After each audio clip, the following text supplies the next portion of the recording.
Welcome everybody. Oh, I'm at pretty good. Maybe do I come this way? Yeah, I do that. We actually had a friend come visit, and as like our friends, you just call and there's the bed and food's ready. And so our friend actually had some Wi-Fi, so now we're actually to use the webcam and the big screen computer today. So we are looking to get some home Wi-Fi or some. I'm gonna go ahead and we have Life Adventures here, and we'll have him on in just a second. And we've got some good stuff for you. And even all the important information that our guest is going to share with us. You may not have heard it, but it is very important that you do hear it. And we're going to go ahead and start our regular way. We're going to begin with the verse, the words, and we'll do our announcements, and we'll do a quick intro, and then we'll be with our guests. And you're very, I would say, you pick the right day. Well, every day Yeah. to be here. So let's get started. Okay. We'll say our prayer first. Father, we pray a holy hedge of protection around ourselves, our live stream, our guests, and those viewers who are here with us with good intentions. We bind the eyes, ears, mouths, and plans of anyone who attempts to interfere with the truth getting out. We love you and we thank you for your healing and helping those in need and for the honor of having this broadcast. In Jesus' name. Amen. And our verse for tonight is John 15:13. Greater love hath no man than this, that a man should lay down his life for his friends. Oh, that's a good one. Happy I didn't know here you. tonight's guest. And Tracker E and myself, we work on two different things so we can get it. And we got up to the last minute, second. So, but we also have three Facebook group pages that we mirror these with, and we are live on those also right now. We got that with the sponsor helping us to get all that hooked up. That's Oklahoma Bigfoot Predator Watch, Antlers, and surrounding areas, and that's in parentheses. Also, Choctaw Missing and Murdered Woman, WOMBMAN, and Sun Center and Database. Also, LeadTrackerE on Facebook. That's another group page that we share and mirror this. Also on YouTube, LeadTrackerE. Uh, Also, our emails are in the description, and the Bigfoot documentary Cash App is on the screen, also in the descriptions. That is a very important documentary, but we're not really talking about that tonight. But it is helpful, and you do need it. Also, remote assessments. We got we're with a person right now who also is giving us a remote assessment. They're having a lot of activity, and we're going to view that. And if some people just don't find them as predators as we do, so we can help you if you want to deter them. If you want to get rid of them and off your land and away from you, we can help you with that. But if you're comfortable with them and don't mind them and upset them, we can't do anything for you. But pay attention to the stream, learn everything you can, and when you do decide that's the best option for you and your family, neighbors, uh, state, country, world, then you've learned. You know what to do. Mhm. We want to shout out to McKenna and Sigurd by a special request of George. Skinner and Sigurd. Okay, so also, this is a tracker channel. This is not an open forum. This is not a discussion area. We love it when everyone says hi to each other, and but don't have conversations in the chat room. Listen to what we're presenting. Listen to our guests. Give our guests the utmost respect. Um, and We do have a couple of monitors who are watching so that nothing gets out of hand or no one tries to disrupt. And we will delete, we will block, we got too many important things to talk about and to share to put up with nonsense, and we're not going to do that. So, monitors, be on your toes tonight, but pay attention. Trackers, important information. We need you listening. Make sure all the trackers are here. Okay, so tonight our guest, Life Adventures. We're going to go ahead and have him join us, and then we will, and thanks to our sponsor, we can do this. Life Adventures, here we come. I'm here. Hi there. How you doing tonight? Good. Good. We are Trying to hear you. we don't have speakers, so you may have to listen. Oh, we're gonna have both. Okay. Do it so fast. Huh? Could you mute that and put the sound on here? No, it'll echo. Okay. You'll have to do it because my hat. What am I gonna do? Just talk? Yeah.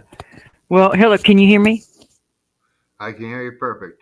Oh, good. I can hear you too. Boy, we didn't expect this. Anyway, it's not us that needs to be talking anyway. We're excited to hear you, and we've already heard your story. We're very honored that you are here. We thank you for your service. We have something we've been working on today, especially for you, that we will show at the very end, and then we will just fade out from there at the end of the program. So, did we lose the link? His mic's not on. His mic. What's this? Oh. Is that it? Can you hear us? Do it again. Here for a minute, because I got There you are. I got a call from one of my military buddies. Man, you don't tell me I'm nuts, not to mention their names or not. So. Okay. But I didn't hear what you were saying before this. You just it muted, so I just heard you say don't say any names.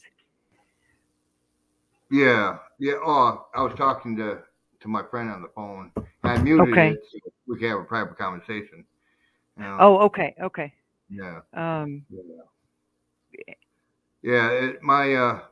The people I served with actually watched me on YouTube, and they're really worried that I'm gonna mention who they are too. So. Okay. The floor is going to be open for you. I don't know if you heard, but at the very end of this broadcast, there's a special video that we made. Well, basically as a tribute to you and to our other trackers, but with you especially in mind and your story. So we're looking forward to you seeing that, but we'll talk to you off air afterwards. And okay. Oh, I'm fixing to give him these. How we doing? Yeah, doing good, man. Doing good. Yeah, Hey, I got my other service guys watching this, and they were calling me, telling me, "Don't mention my name." I go, "Don't worry, I'm not." They're so paranoid about it, Yeah, I hear you, and we actually have some of our service guys also watching because and once you see this, I know everything that you have to share with us is very important, Yeah, and we don't mind the time either, as long as you want, you have. But at the very end, we do have that special thing for you. Okay. But we would also like to kind of start off with, like in your younger years, learning to shoot. Who taught you how to shoot? To your father and that episode, and then let's get into your military. Let's get a little. Okay. Well, when I was younger, and I grew up pretty much on a farm, and we always had animals go missing, chickens, hogs. We couldn't figure out what it was because the chickens would be in like a cage, like a pen.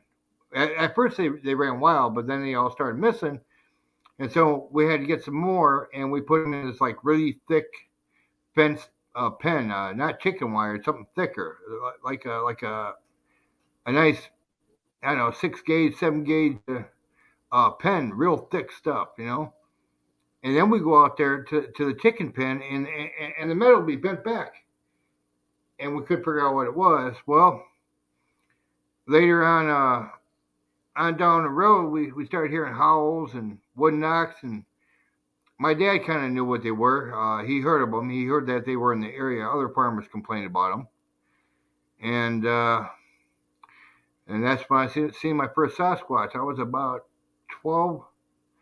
13 years old when I seen my first Sasquatch. That would have been in, oh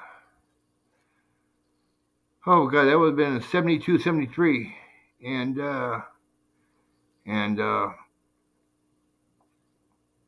then they started stealing our hogs and stuff. So what we did was, or what my dad did and his friends did, is they built a separate pen and bought some extra hogs, put them in that pen as kind of a lure to lure these creatures out. And they know they come out late at night. And the weird part about it is they come out and don't start hunting till like 2, 3 o'clock in the morning. And 3 o'clock in the morning is also when the paranormal activity starts happening, And a little bit on our farm, not so much, not till these creatures started coming around. So it was kind of a double whammy. So it was like, my dad's like, he wanted to shoot him. So my friends started shooting at him. When they come in for the hogs and stuff, they started shooting at him. And they said, man, this guy emptied the first rifle he had was a 30-06. He emptied 8 clips, and this thing just stood there, basically smiled at him, said more, didn't say nothing, but just gave him that look, like, he was angry, but it's like their fur is made of some kind of Teflon or something, So my dad goes, hit it in the head. So I guess they hit it in the side of the head. One guy had a 12 gauge slug he was using, hit it in the side of the head, and the thing just shook it off, And then my dad told the guy to aim between the eyes, dropped it like a sack of potatoes. So that's pretty much how we found out how to kill them. Between the eyes is only, or somewhere around the eye area, is how you're going to kill them. It's the only place they're weak. We've hit them in the side and the back, and it's like they're one solid muscle, man. They're just like one solid muscle. And then later on, my later years and stuff, they still come around the farm. Once they're there, they're very hard to get rid of. But you can set up kind of a animalistic type of territory, and when they figure that out and figure out how that they can't go beyond that territory, that's yours. Mm-hmm. What we did was we built a pen way out on the other side of our fields. We filled it with pigs and chicken and stuff. That was theirs. And for a long time, they learned that as long as we put animals in there, they can have those. They never did come into the farm area after that and take. It was kind of like a agreement that was non-verbal. It was kind of like an animalistic. That's yours. This is ours. So basically, that's how. So they are in a sense trainable in an animalistic type territory type way. They will come in by the farm and watch us. They will constantly watch us, and every time they were out there, you could smell them. But see, you only can smell the males. The females you can never smell. And the females were always the cleanest, so they would actually bathe in the pond, But the males, you can smell them. Even if the wind ain't blowing in your direction, you can smell them. Trust me. They get within 100 feet, 200 feet, and you're gonna smell them. They're nasty. I don't know what it is if it's pheromones or what it is that they give off, but it's some kind of chemical reaction to let basically let you know that they're there, or some kind of defensive. I don't know. But as far as now, when they were around, when the males were around, I always got nauseated and stuff, and that's when I learned about what do you call that? Is that infrasound? Is that infrasound? Yeah, it's infrasound that they kind of give off to disorient their prey and stuff. And every time they get around me or my brothers, we'd have this dizziness or this confusion and and it was and that's kind of how I learned about them. After I turned about 17, I wanted to go into the military, and my dad uh, my dad got me into the military. Uh, my dad fought in Korea, so he had pulled to get me in before I was 18. So um, I went in '77. Actually, is when I went in. And while I was in, you know, they asked me what branch I wanted to go in. I said Marines. And of course, back then they psychologically evaluate every person going in the military. They don't do that now. They they have all the, you want in, they'll take you in. They don't care, what kind of mental status you have or not. They'll just put you in. And so I was telling them about my upbringing, and after about 7 years of already being in, and it was around '84. What was it? The lieutenant or something said, "Hey Wilbur, we need to see you in the medic in the basically the doctor's office, layman's terms, the doctor's office." So I go in there. There's a general standing there. There's two government officials, they're not military, but they're government officials, saying we got a we read your story, psychological evaluation. We read your story. We have an assignment that'd be perfect for you. And I go, what is it? And it's in Alaska, but that's all you need to know right now. And of course, um, so I went and I did everything they wanted me to do. I get on the plane get on the plane. We fly from the U.S. to an airport in Alaska where we took a chopper. Now the chopper only had a pilot. It didn't have a co-pilot, which is very rare. I thought the whole thing was strange in the first place, but you got a pilot but no co-pilot, and every military helicopter I've been in or airplane has had a co-pilot. This one didn't have a co-pilot, and it's like, wow, okay, whatever. So we're flying up and we're like right in the middle of mountains and trees and stuff. I mean, we're literally out in the middle of nowhere. Even in a helicopter, as high up we were, you can't even see smoke from the nearest city or town or house or nothing. So I mean, we were like right in this damn near right smack dab in the center of Alaska, and we started going down. There were a bunch of trees below us, and I'm like, no, man, I ain't going to. Man, what are you doing, man? You're gonna crash into the trees. That's when I jumped in. Ah, damn it! No, sorry. That's when I jumped in the co-pilot seat, and I started. I said, "Hey, man, you're getting us out of here, man. I'm like not letting us crash." He goes, "Calm down, Wilbur. Calm down, Wilbur." I go, "Man." He goes, "Let go of the stick.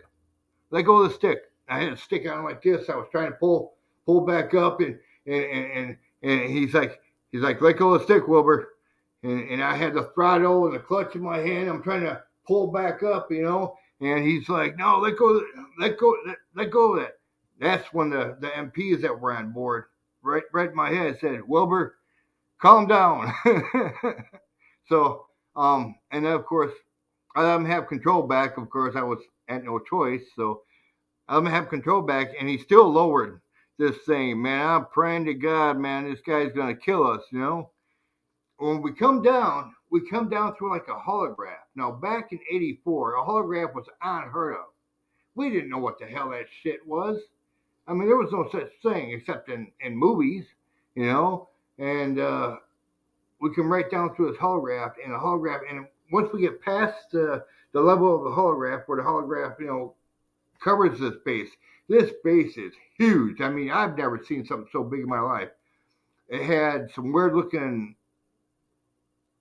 aerial type reconnaissance planes, ships, spaceships, whatever. They had this big black triangle ship, you know. They had a lot of these round, like what you call flying saucers. They had, well, what the hell, you know? I'm sitting there thinking these are all experimental aircraft. That's what I'm thinking now. That's all I can think. Because I didn't know much about aliens or not back then, you know. And I knew a lot about the Sasquatch and stuff. But anyway, we get down. We get out in formation. We get debriefed and all this other stuff. We you know, get settled in and stuff. And they take us through all the ropes and everything. And they said, the base you are at is top secret. Not even some top secret military advisors know about this base. And that, me being cocky, I raised my hand. I go, sir, does the president know about this base? He goes, the president knows about everything. I'm like, cool. So obviously our presidents know that the base exists. And from what I understand, it still exists today, but I don't know, you know. I mean, I've always wanted to go back up there as a civilian, but then again, I know what lies ahead if I do, you know. He said, you're in a top secret military base. We are here to protect our precious people. So all I was told was people. So I thought maybe they were very important people.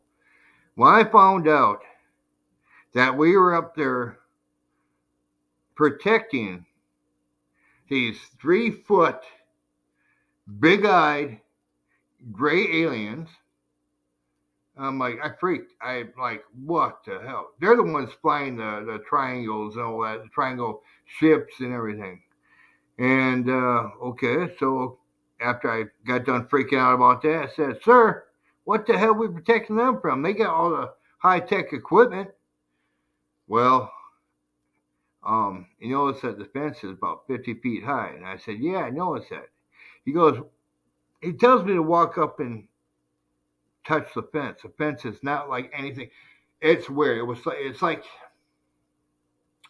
I don't know, you can push on it, but it just, it's like it's there. It's like it's so solid. There's no play in it whatsoever. I mean, there's no play in it. There's just, it's not like any steel or anything I've ever felt. It was warm. It wasn't cold like metal is. And I'm like, no, man, what's going on here? So finally, after he goes, well, you guys can go to chow now. So we're in a chow hall, right? And after chow, they're gonna teach us how to fire the perimeter weapons that we're gonna have. Okay, we're in the chow hall, and some of the guys are sitting there talking. I'm talking with them. I'm like, man, this is some kind of military gag, man. We're on some kind of special maneuvers. We're the screw ups that they want to get rid of, so they give us and run. We thought they were running a game on us, military sense of humor, you know. We thought the gray aliens might have been actors dressed up in suits or something. We didn't know. I mean, stuff like that was all just totally different. I mean, just we didn't see it. We never heard nothing like that growing up. I mean, nowadays you hear about that stuff all the time, but back then you're not too sure what's what, you know. I mean, anyway, so you know, it's like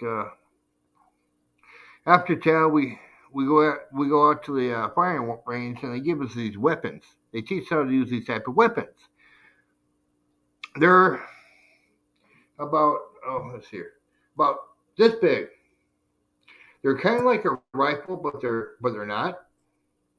Um, they're kind of like a rifle, but they're not. They're kind of you gotta put them on your shoulder when you shoot them, and when you shoot them, a little cartridge shoots out of them like a looks like almost a tracer, but it's not a tracer. It's actual ammo. And when they explode, they just kind of fizz away, just kind of fizz out. It's just they're where it's just. And I've never seen nothing like it. And the guns themselves, I've never seen the material or ever been around the material that's ever. It's just, they're just. Anyway, we had these specialized weapons. They said, now we're going to walk the perimeter. Well, what are we walking the perimeter for? What are we looking for? Sergeant goes, don't worry. It'll find you. Of course, right then, everyone got nervous. Everyone got nervous. So it was our turn to walk the perimeter. Gate open. That gate comes open. We walk out. That gate shuts behind us. Even before the last guy got out, that gate started shutting. And I mean, they were in a hurry to shut the gate. I mean, real fast. So I'm like, not thinking of what might be out here. You know, everybody's confused at this point. We had to walk the outside perimeter of the entire gate, make sure there were no holes, nothing trying to leap over it, nothing trying to climb up it, you know, which even if someone did climb up it, I don't think they can make it, no matter how big they were. Because of the way it was set up and the type of fence it was. And it was, I mean, they had it electrified, but it was, like I said, some type of electro fence I've never seen before. Just weird. Anyway, we're out there, and all of a sudden we heard this guttural growl. And I'm like, I knew right away what it was. And one of the other guys I was with goes, what's that? And I go, that, my friend, is a Sasquatch. But that's the biggest and the loudest guttural growl I've ever heard. No sooner did we all look to the right, because, you know, to the left of us was the fence. And everyone looks to the right, and this Sasquatch, God, he must have been 24 foot, if not, oh man, I'm going to tell you, he was huge. And he wasn't just tall, he was big. I mean, he was built. I mean, he could swallow one of us whole easy, you know. It's like he was just huge. And they seemed kind of docile at first. They were just kind of checking us out, seeing who we were. And that's usually what they do. That's usually the behavior of them. They'll check you out, kind of check your weaknesses, you know. And that's usually what they'll do. And these things were down. Right, I was ready to shit my pants. I mean, I've seen them. I've dealt with them, but nothing like this, you know. This gives a whole new meaning to Bigfoot hunting. And I'm going to tell you, if anyone wants to go up there and hunt those big creatures, you better take a lot of people with you, a lot of ammo, and you better know what the hell you're doing, because these creatures are, I didn't find out later to how mean they were. But during the day, apparently these creatures during the day didn't really attack us during the day, because we found out later, after we got back inside the gate, that their eyesight during the day wasn't very good. They could see, but not very good. Just like us at night. We can't see very good, but we can see at night. Now, after we got done doing the perimeter, the team leader radioed in and said, you can open the gate. We're back. And they opened the gate. We got in. And I wasn't the last guy, but they said, last guy, make sure you hit the switch to shut the gate. And he said, yes, sir. So we all got in there. And like a dummy, this guy forgets to shut the gate. And the gate was, I don't know how long the gate was open for. But all I know is it started getting real dark. And when it gets dark there, I mean, it's like you close your eyes, you can't see nothing. With your eyes wide open, you can't see your hand in front of your face.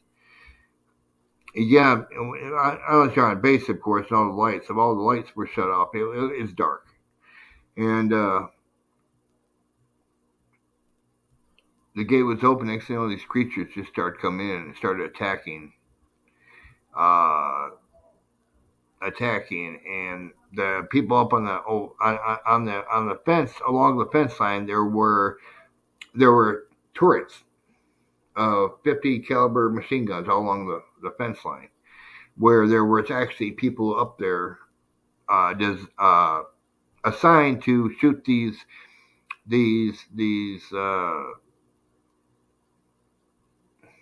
machine guns at the at anything coming inside the fence.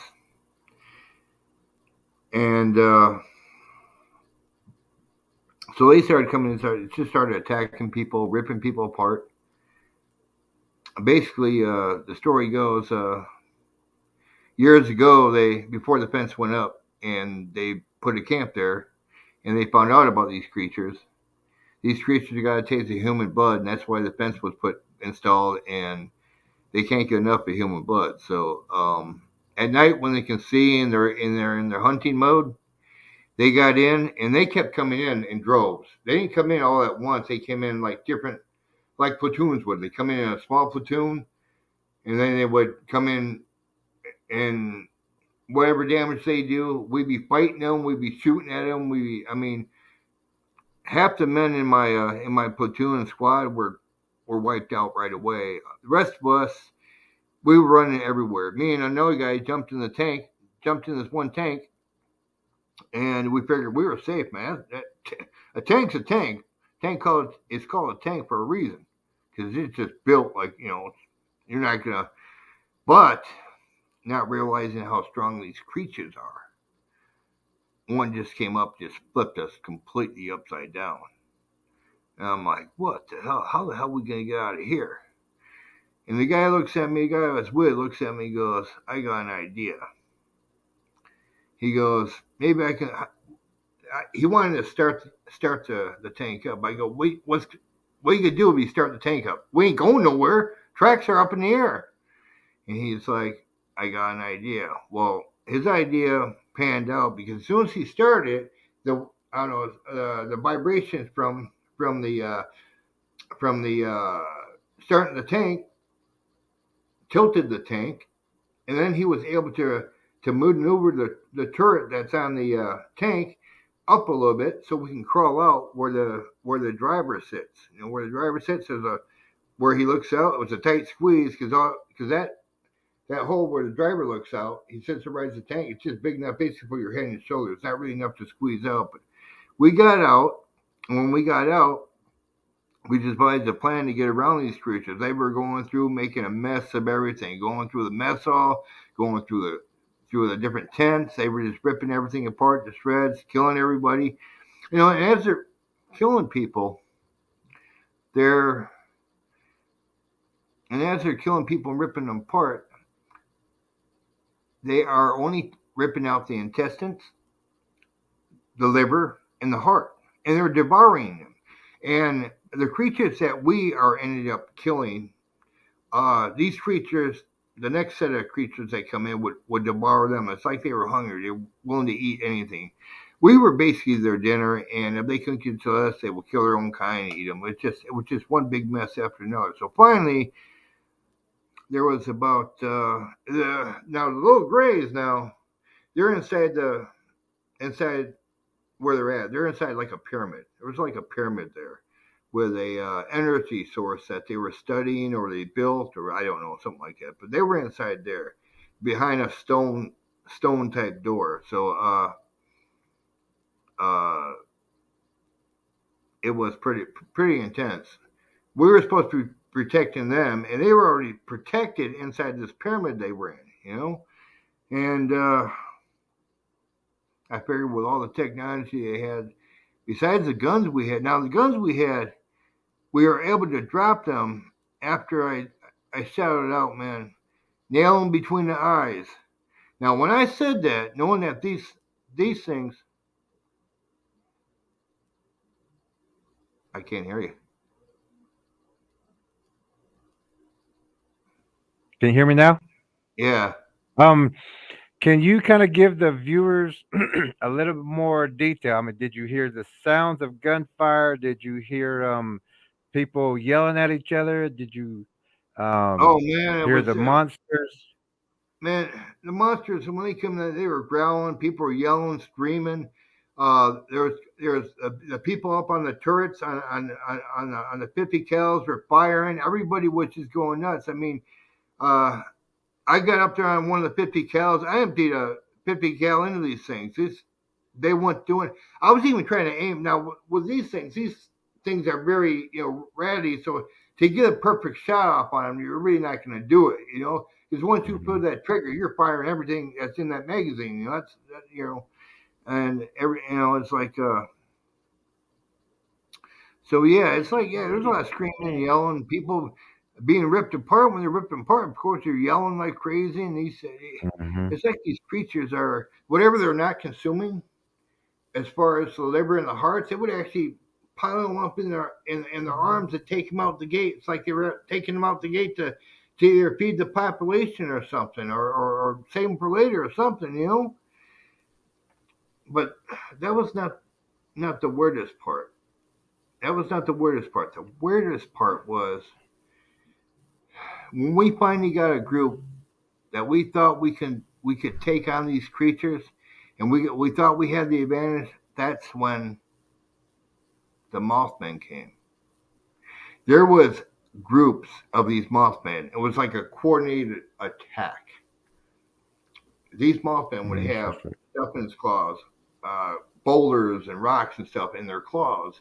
They would fly over the base and start dropping these boulders on us, trying to kill us. So it's like there's so much happened. It's just so much happened up there. It's just like you know, This was a battlefield. this was a base I mean, this was your battlefield. This was every one of y'all's battlefield right there. right there. Yeah, that was a battle. Basically, it was. Um, every time we went near, after well, one thing I left out is after they tipped our tank over, every tank that was there was tipped over. It's like the Sasquatch knew what a tank was, knew what it could do. So it's like Hmm. these creatures are very intelligent. And ones in Alaska we fought, if the only thing they could do was speak the human language. They You weren't knew, their first batch. huh? I can't What? hear you on the phone, only through here. What'd you say? I said you weren't their first batch. You weren't their Oh first no, batch. no.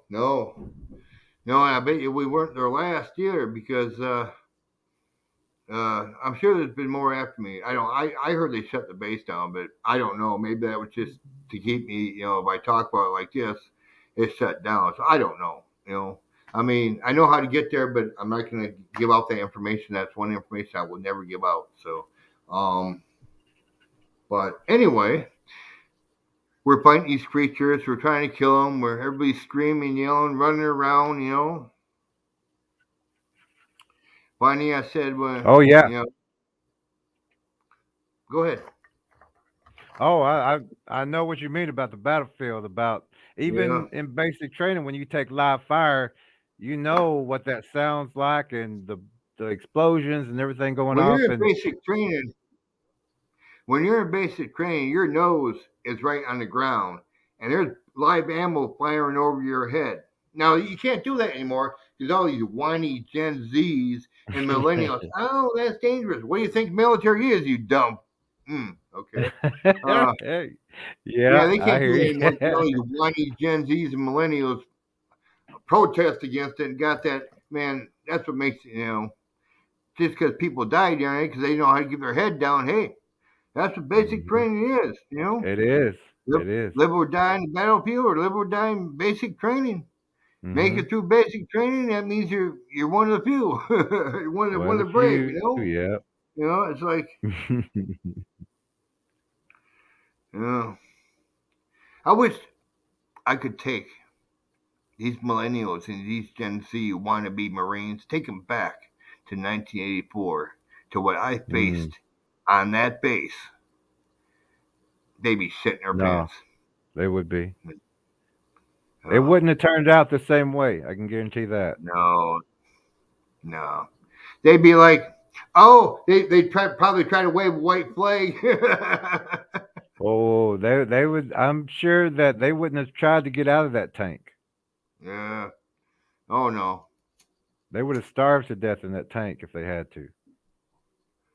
Well, actually, I mean, back in my day, it was the military, when they trained you, was kill or be killed.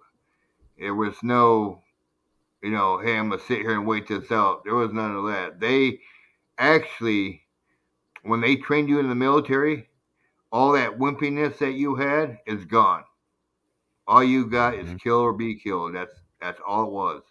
They got you brainwashed so deep and so hard and so rough that I'm gonna tell you, man. Yeah, was I scared? I was scared shitless. I ain't gonna say I wasn't. And no Marine in his right mind will ever say that he's not scared. But what we are trained to do is put that to the side and move forward with the assignment we have to do. And that's Yep. what the Marine will do. That's what any military personnel will do. Army, Yep. Navy, Air Force, Marines. We all are trained to do it, not just the Marines. Now, the branch I was in was actually mixture. We had actually some of the uh, Air Force guys with us. We had I was Marines. Hmm. There was a squad of Marines. There was a squad of naval guys with us, and some people from the Army with us. So we were all one big group of mixed branches of the service on this base. So it wasn't just But one branch. y'all weren't just a regular group though. No, no, we were a special cryptid group.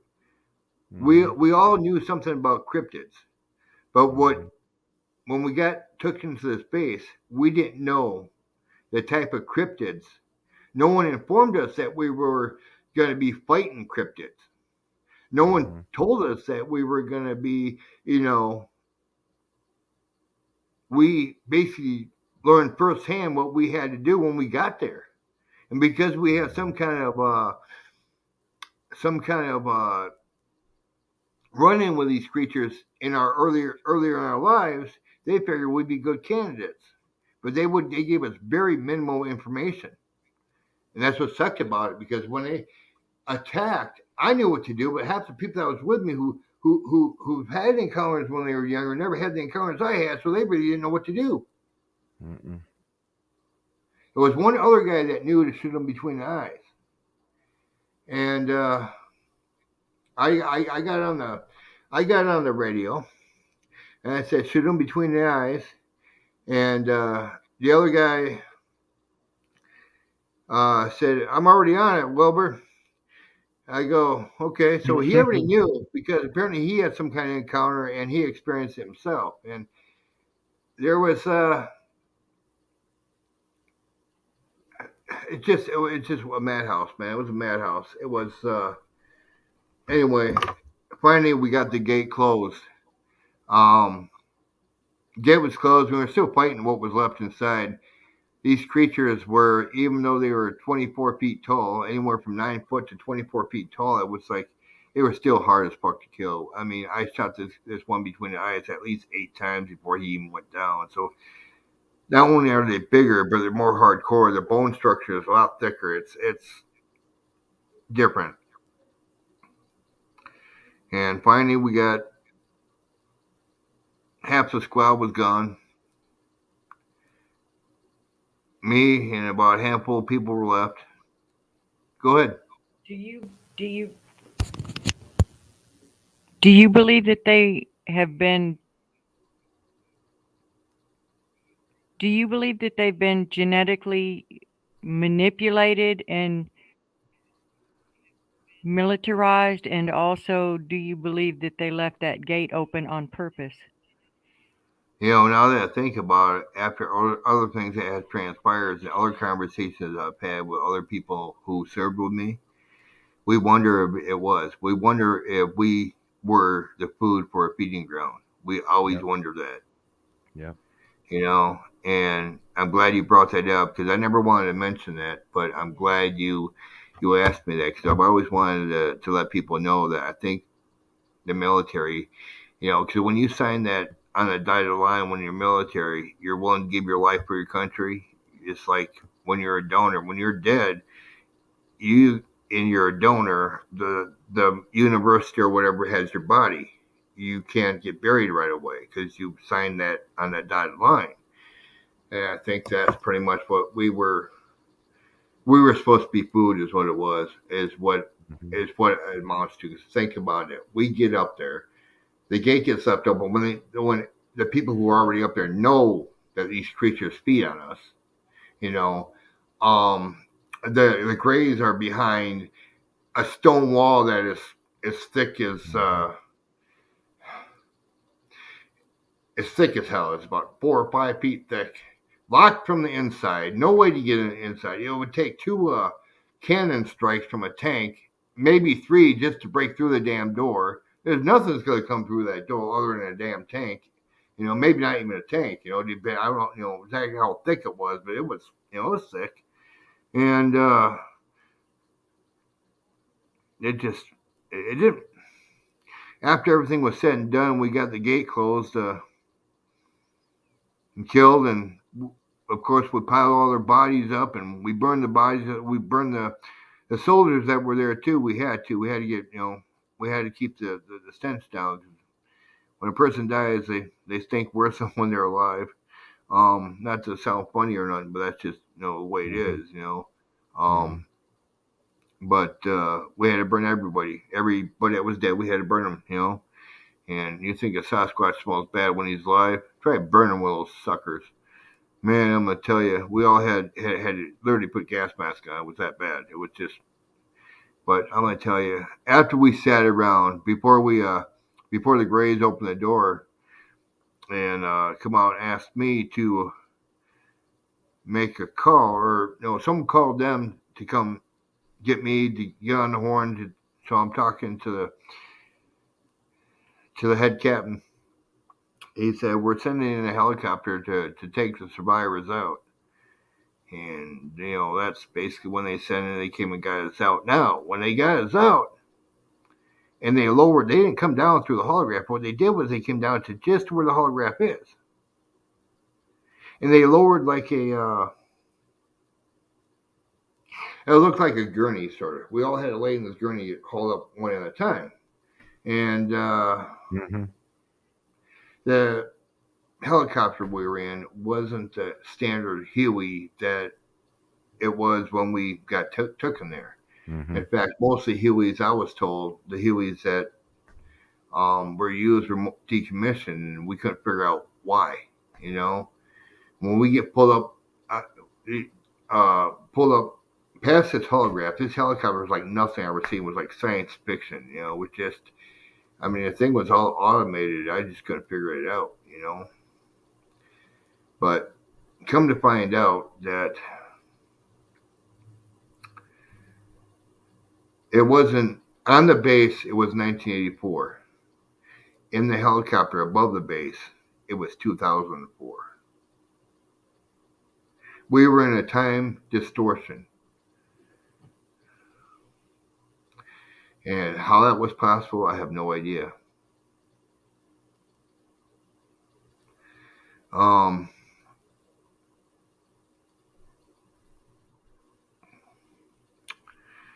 but I'll tell you, thinking a lot. Well, see, being in a time distortion like that, I'm just curious. When we went down on the base,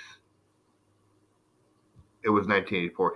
Now, when went down on the base, was it still 1984, or was it 20 years earlier?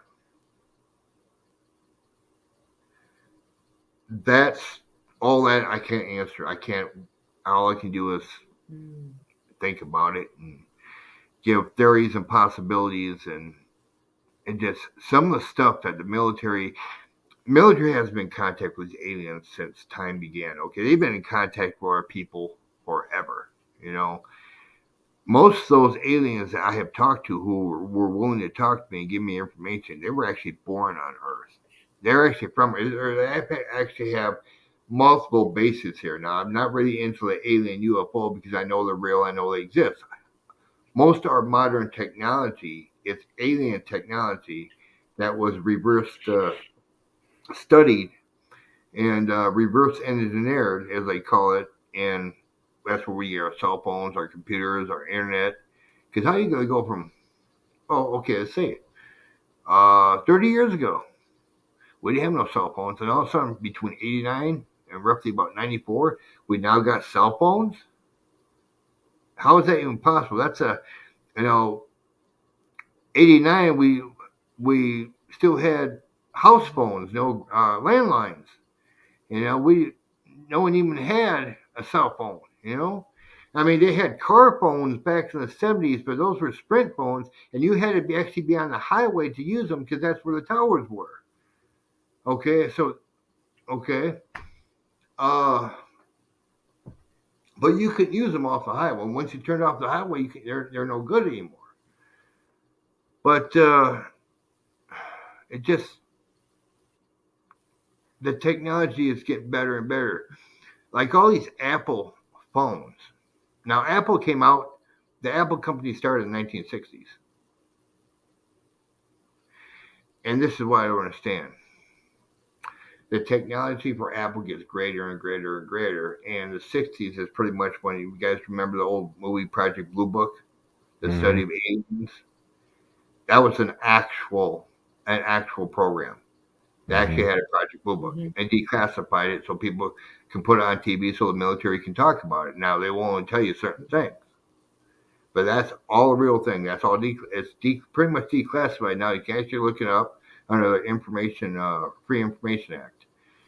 But as far as sending us in for food, yeah, a lot of us believe that we were sent in to be basically we were the gift to Sasquatch to keep the aliens alone.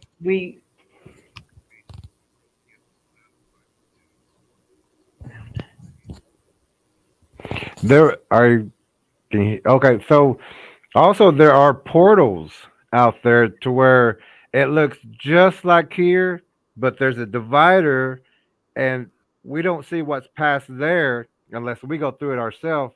But over there can be the technology, can be this over here. But over here, now the the portals are aliens real on too, base, and I know you went through. and the aliens on base went through a portal all the time. Where they went or when they went through that portal, I don't know. Were the Sasquatch genetically altered from men into Sasquatch? Maybe they were, maybe they weren't. I have a theory, maybe they were, but I have no way. That's just a theory. And from what the aliens told us, they've had bases on there, and those Sasquatch have been there as long as they have. So they're trying to tell me they're earthbound beasts that were on Earth, and that actually man is actually originally not from Earth. But that's all they would say. They wouldn't really go into detail or man's actual history. So, They wouldn't do that, huh? Now they wouldn't. They told you to switch. Huh? They told you to switch, but didn't. They stood back after that because, asking questions about us coming from a Sasquatch whenever first, like even the ape or the monkey comes from man. It's a DNA. That's why they say the Sasquatch or ape is not really our ancestor. That's just what we believe because they're a lot like us in many ways. But according to the aliens that were willing to open up, willing to share a little bit anyway, man is not originally from this earth. Stolen DNA from humans. But even though, that's the weird part. That is why I always wonder why our DNA is almost the same as their DNA when it comes back. Every time it comes back. DVD. Well, they if they ingest us, they keep that DNA, and they have to have our DNA to have our form. That makes very good sense. That would almost almost fill that hole, that void I've been looking for as far as that answer. That probably about the best answer. Best answer right there. You're absolutely right about that. Um, but the thing is that my biggest thing is, why doesn't the government share the technology besides saying, "Oh, Apple invented this," when it's reverse engineered technology from aliens? Why can't you just say that?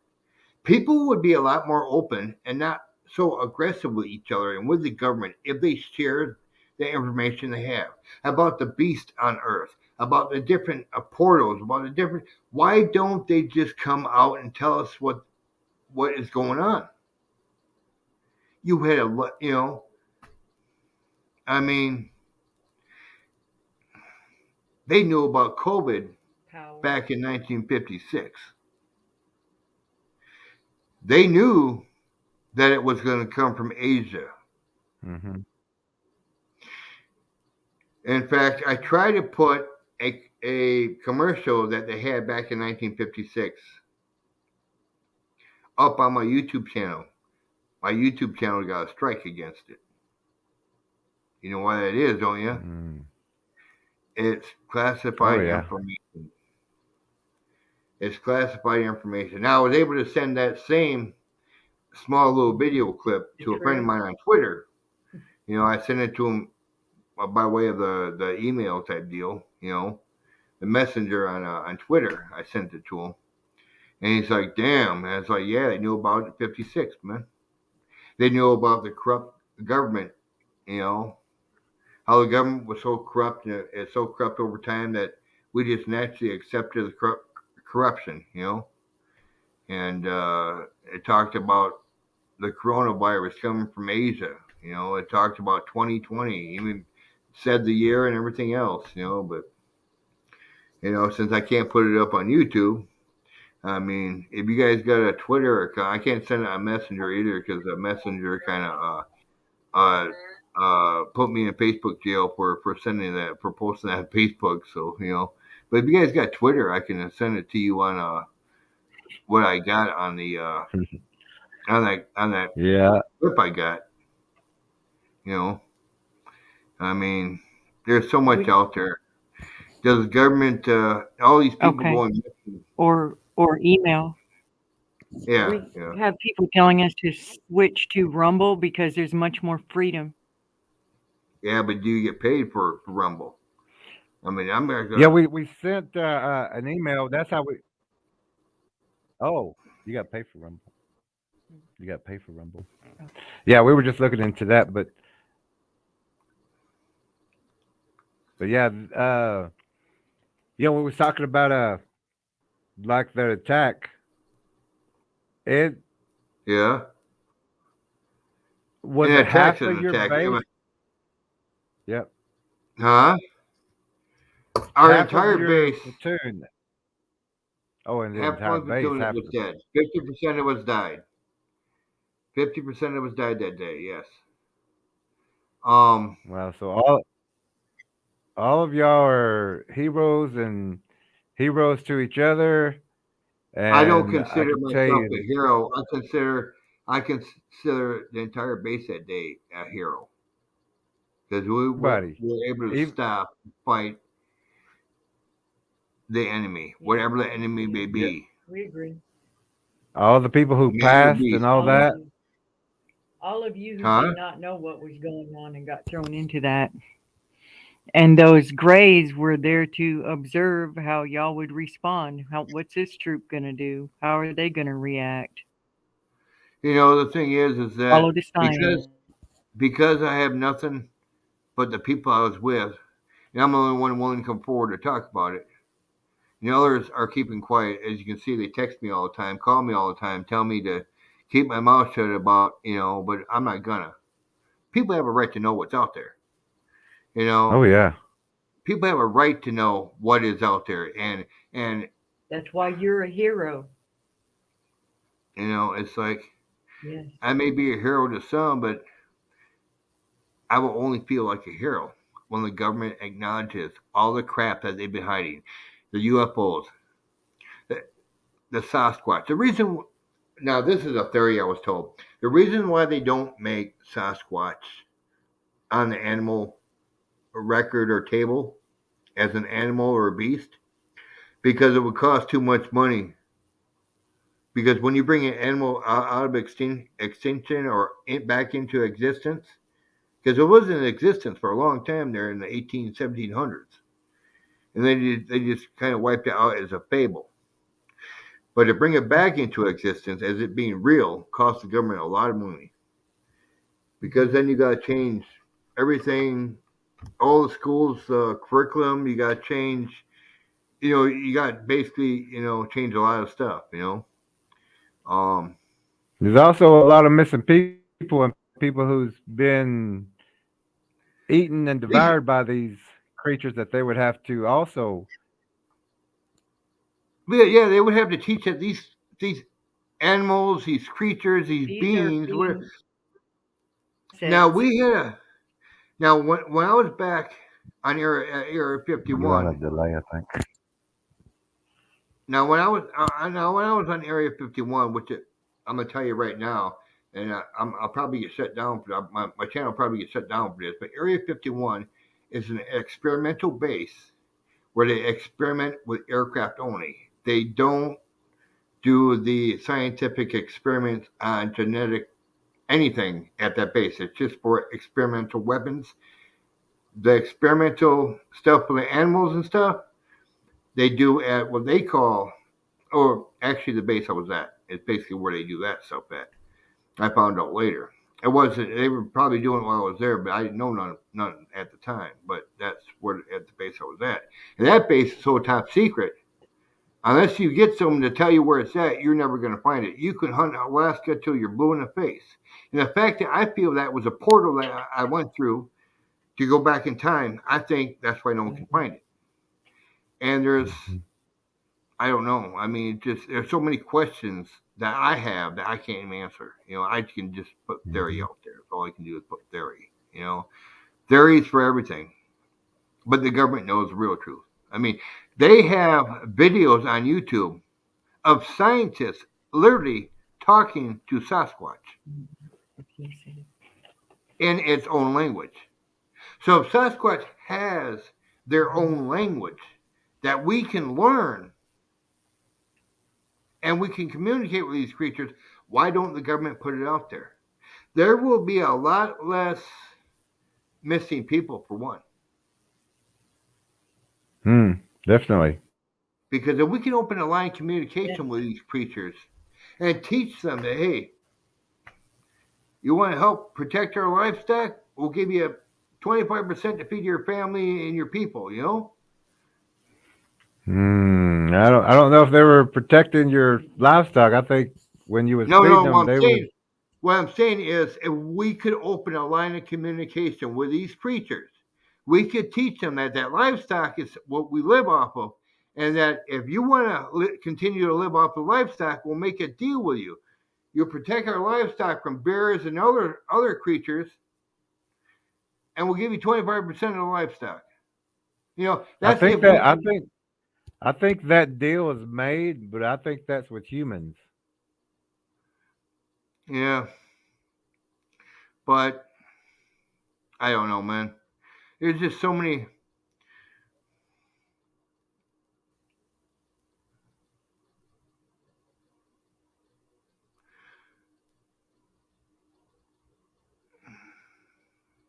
Well, no, Mr. Mills, no one's going to know where that military base is. Because everyone I was with is keeping their mouth shut. The only reason anybody knows about it is because I talk about it. And since I'm the only one talking about it and there's no information on it. God bless you for that. And there's no information on it, no one's going to believe me. So far as the government is concerned, I'm a conspiracy theorist, So. Well, as far as this channel is concerned, you're a truth speaker, a truth walker. I mean, there's so many.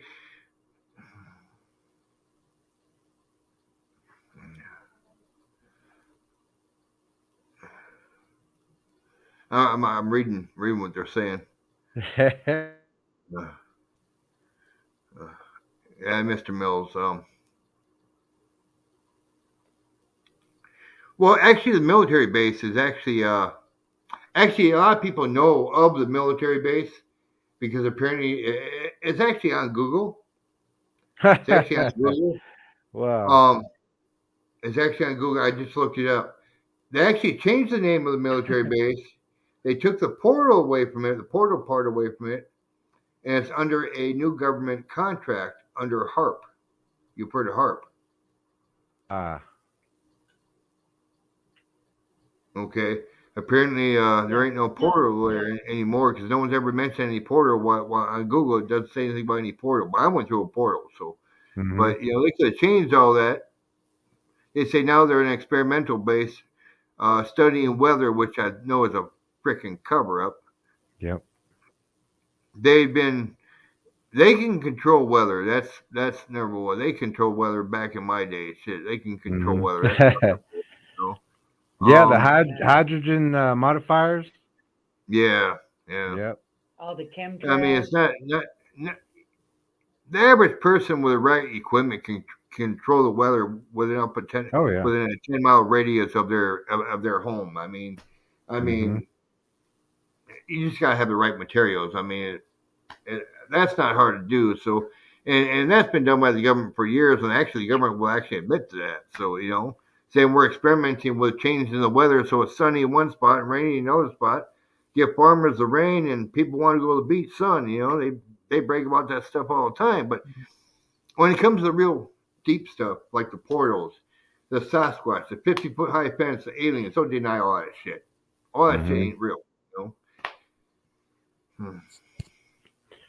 I wanna I wanna see if we can get this video up real fast. Okay. Second, I think our screen will stay on, but let me just grab it real fast. Okay.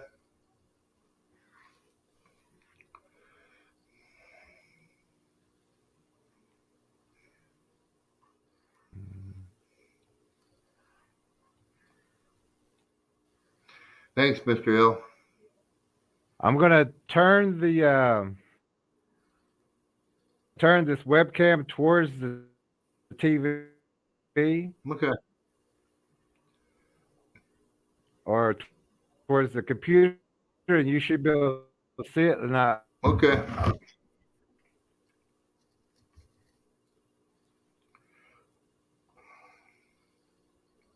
I just don't know about the sound. Don't know about the sound. You have to go off completely.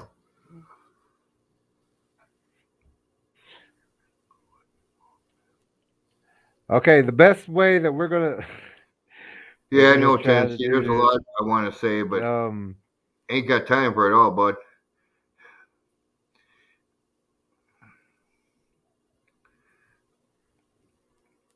When we okay.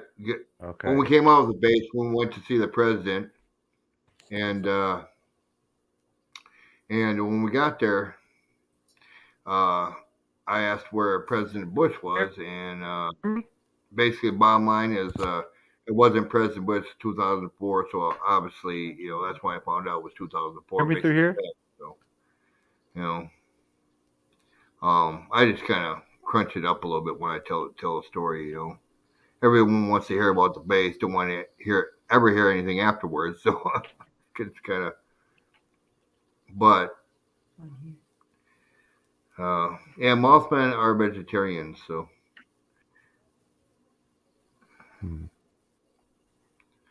I don't know if I can do this.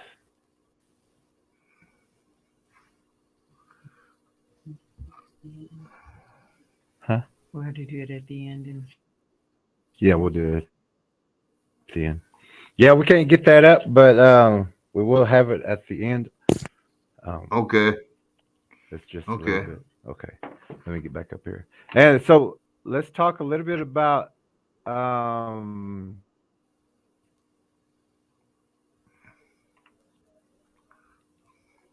talk a little bit about the how you know about the flesh eaters. How do you know about the flesh eaters? I hope this is. The flesh eaters. Okay, when Sasquatch first came in, the first thing they did was when they ripped the first soldier apart, uh, they went right for the liver and heart, and devoured them right there. So, but now it's like basically you learn about them firsthand. But as far as the Mothman when they came down and tried to attack us and subdue us and stuff, they wouldn't do nothing to try to actually rip the people apart. They would just like leave them, and the Sasquatch would come and devour them, take the parts of it. And it's like the Mothman. I think I'm believing they were vegetarians because they didn't seem like they were aggressive to where they want to actually rip people apart. They just wanted to subdue them for the Sasquatch. That's why I say it was all coordinated and everything. It's just there's so much in my head. I wish I could put a video feed up to my head and just have you display it. It'd be so. Eventually, we're gonna have that technology. Trust me, it's coming. I mean, the military has stuff like that where they put this helmet on your head and it don't just measure brain waves, it actually turns your brain waves into a video type feed and you can see everything a person's thinking. Yes, I've seen stuff like that on the military base. Where we get that from? Alien technology. Why don't they release it to the public? Because it's a government weapon. Mm-hmm. Yeah, their military's got so many advanced things that the people just don't. They can't grab it yet. These tunnels you can go under from Denver to Washington, D.C., they exist. Go underground from Denver to Washington, D.C., all the way underground. Mm-hmm. Those tunnels exist. I've been in them. I've drove down them. There's different little cities under there. And those cities under there are not just filled with humans, they're filled with aliens, what we call grays. But there's also green ones and blue ones, and I mean, there's different color ones down there. They're just, they interact with us down there like they were one of us. But I don't know why they don't ever surface and introduce themselves to us on Earth here, on the top of the Earth, on the outside of the Earth. It just, the government has control, some kind of control, and it's like, hey, Jeremy, how you doing?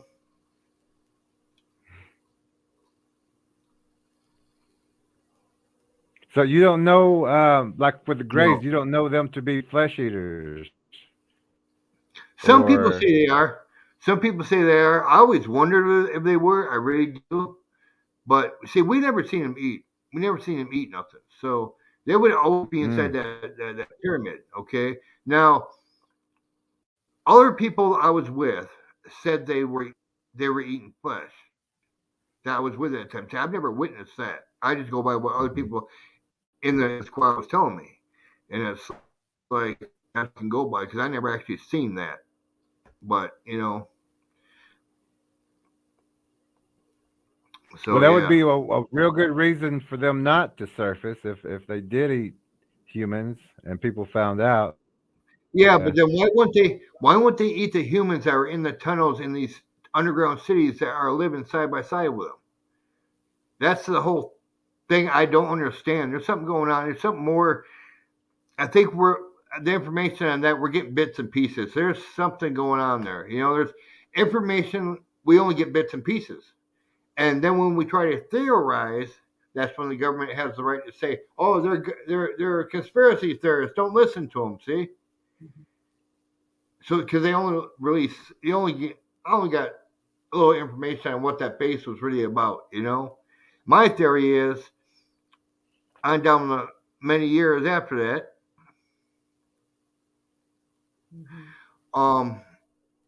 many years after that, was I think we were food. I think we were sent in for food. I really do.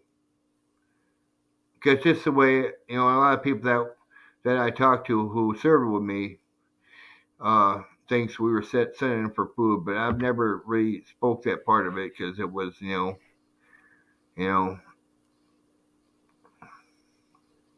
But That yeah, it yeah, it Set up. sounds. We're set up. And it has happened with some of our trackers as well, getting set up. Um, hunters.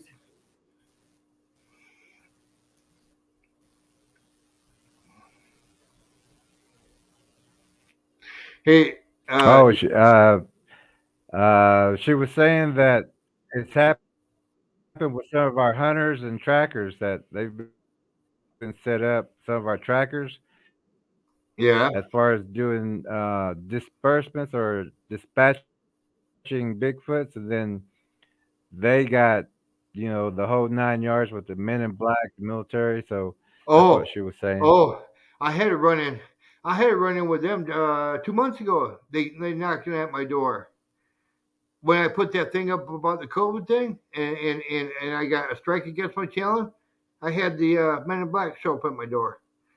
Yeah, Hey, uh huh, yeah, yep, yeah.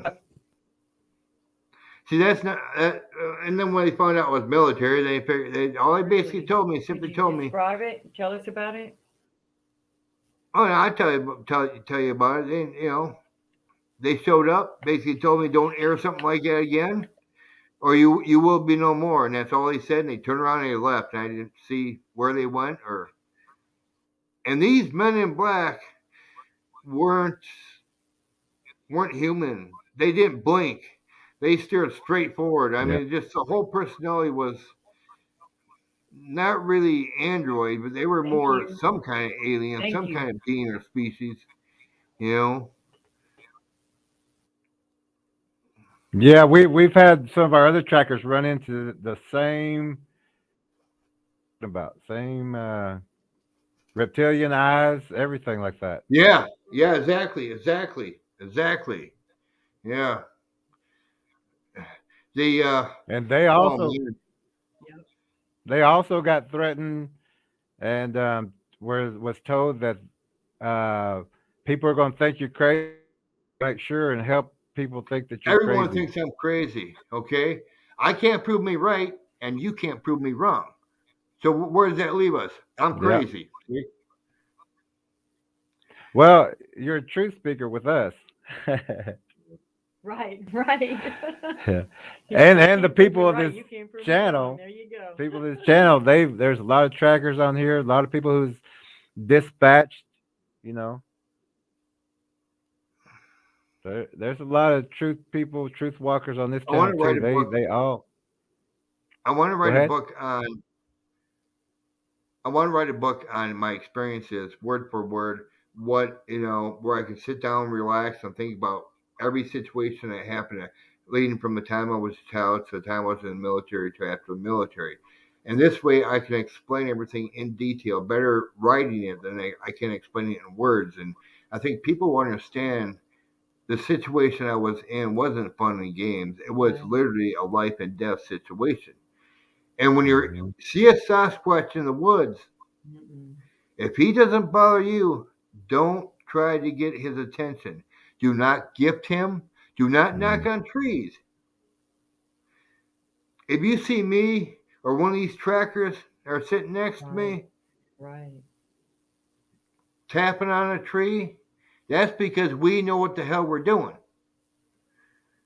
If any amateur Bigfoot hunter wants to go out there, do not tap on a tree. Do not clack two rocks together. Hmm. Do not leave no gifts. If you whatever you see us do, Right, we know what we're doing. Hmm. right. That's because we're nuts. We're YouTubers. What the hell? and but no, Yeah. we're very experienced at what we do. It's like the alien narrative. Lamont Sherry is being talked about in the mainstream media.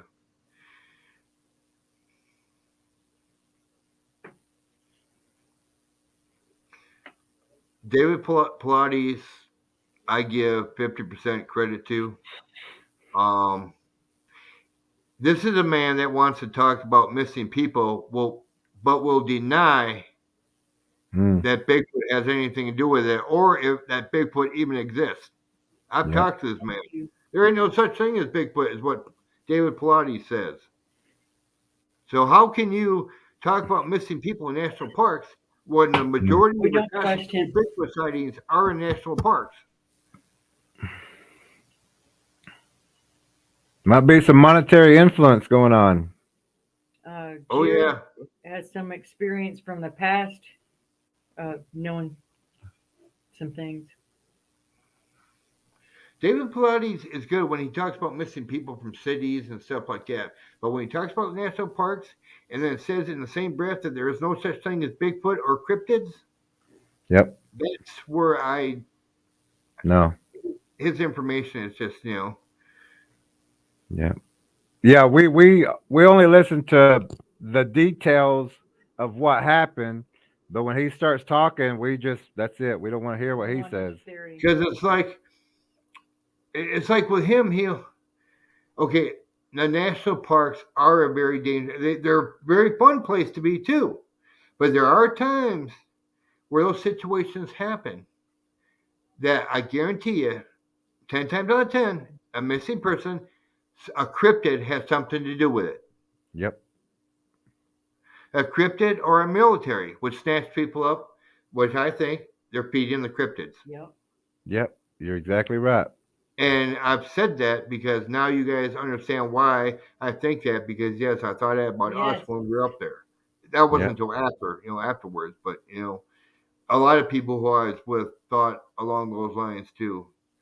You know, I never mentioned it before because, why would the military feed those cryptids its own people?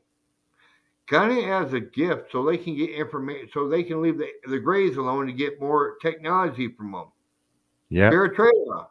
It's a know? trade. Yep. Why do they Exactly. turn their soldiers into guinea pigs? Blood for technology. Blood for. Yeah. Yep. And go ahead. Lamont Cherry, I don't know much about the gray aliens. I know mostly I'm more of a cryptid hunter, a cryptid, cryptozoologist. So, aliens, I only know bits and pieces on. So whether they are, all meat eaters or vegetarians, I wouldn't know how to answer that. I mean, I heard bits and pieces here and there, so I haven't really studied them that much. The cryptids are what I'm more interested in. So, David Pilates wrote books about Sasquatch. Yes, this is true. Yes, this is very true. He wrote books about Sasquatch. But when I talked to him in private, his private chat, he never admitted that Sasquatch was real. But he wrote books. That's why I don't give him much credit. Why would you tell me in private that Sasquatch wasn't real, but you write books on it? I know I've read some of his books. He's almost dead on in some of his books. But in private, to me, when a situation like that happens, you're just in it for the money, dude. You're only going out Yep. off what other people are saying. Yep. That's why David Pilates, I don't consider him any No. truth at all. No, and not in the same kind of group that we're all in. And Yeah, just he's enough information to make people think that you're telling the truth. yeah, So he it's uses other bit of people's information. disinformation. It's like, It's kind of like Satan just tweaked it. A lot of the truth, but let's put a little twist, or let's leave a little bit out. Yeah. That's what we're all tired of. Mm-hmm. yeah, A half truth is still a lie. Yes. yeah. I mean, as far as missing people, he does a pretty good job in explaining missing people, and maybe if there's another human involved, and the fact that there's money in talking about Bigfoot, and he's a well-known person, he's going to put the two together. See, he's going to get information from all his cryptozoologists, all his trackers, and I'll probably read information I put out there. You'll probably read about information you put out there, and it'll have Dave Pilates' name all over it. Oh yeah, we've seen some stuff. Yeah, and it's like Oh yeah, giant hyena cryptids, giant bears. I mean, you go to Alaska, you J. hear a lot of Alexander is reports of the asking, uh, giant Bigfoot, the giant Mothman. I mean, the Mothman that attacked the base that day weren't like apparently man sized, but they were big. They were bigger than man. I mean, they were huge. You know, they look almost like a Bigfoot with wings. I mean, they weren't really that hairy, but they were just if they were to stand on the ground, they'd be 20 24 feet tall. right. You know, so they were pretty big themselves. So and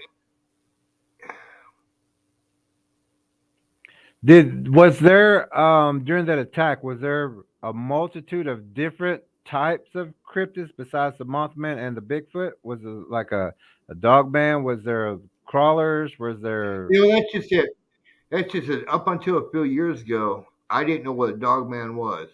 I mean, I heard of a wolf man, yeah, we not call a them walking werewolf. wolves, but Yeah, walking wolves. That's what they call them in Alaska. But see, the thing is I've always wanted to see one. Now, I've seen what I thought was one, here in the lower 48, but I mhm. wasn't for sure because I never really had a real encounter with them. I pretty much haven't seen them much of them. I seen what I thought could have been one, but I don't know. We were 200, about 200, 200 feet away from each other, but this just looked like a deformed Sasquatch. He didn't have the big, low, big beak like what these creatures. And I've had some attack a cabin I was in the upper UP, but the problem is I couldn't get a good look at them either because they said there's all kinds of dogmen in Michigan, and we were in Upper Peninsula, Michigan, doing a camp out. We were up there doing something. I think it was no, we were up there looking for hunting for Sasquatch, and these dogmen attacked. Now I couldn't get a view on what a dogman looked like. I heard the growls. It wasn't a growl of a Sasquatch. They said that was Dogman.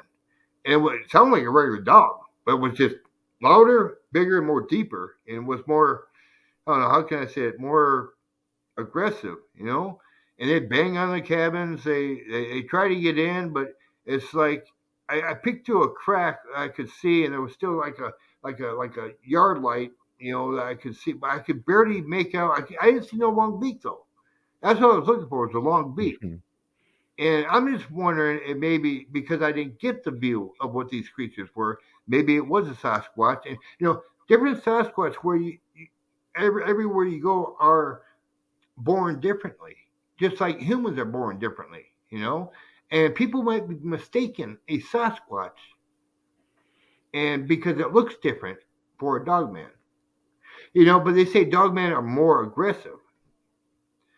Well, I don't know. I've never really studied. I mean, I've heard of them up to like a few years ago. I heard of them, but that's about it. I'm more into I'm into cryptids like the Bigfoot, the big elusive giant bear in Alaska, the big elusive giant wolf in Alaska. The big elusive well, they have monkey men in Alaska. Uh the chupacabra in the south. Into uh Yeah, well, there was the reason I was asking is because with the Bigfoot, whatever the Bigfoot eats, it produces another one, but that one may be a long snouted like a moose, or maybe like a Wendigo. It's got the horns, or it may have the wings, or it may have hooves, may have skinny legs up to the you're waist. talking about the Jersey Devil. Now the They Jersey have Devil I've been DNA from hunting. many things. Well, I mean, the DNA is what the Bigfoot eats, and that Bigfoot will turn into something else, and that Bigfoot will eat something, and that Bigfoot will turn into something else, and that Bigfoot will eat something, and You're its talking about offspring, a changeling or a changeling I believe in. kind of And like I also believe evolution.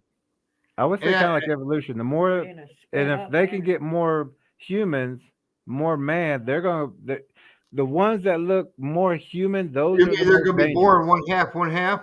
I understand that. And I though, I, I but believe it's that. and it's multiple DNA. So this side right here will look like the wolf. This will look like The the pig or something. hog. This will look like a man. This will look like, it's all just how I you understand look. what you're saying.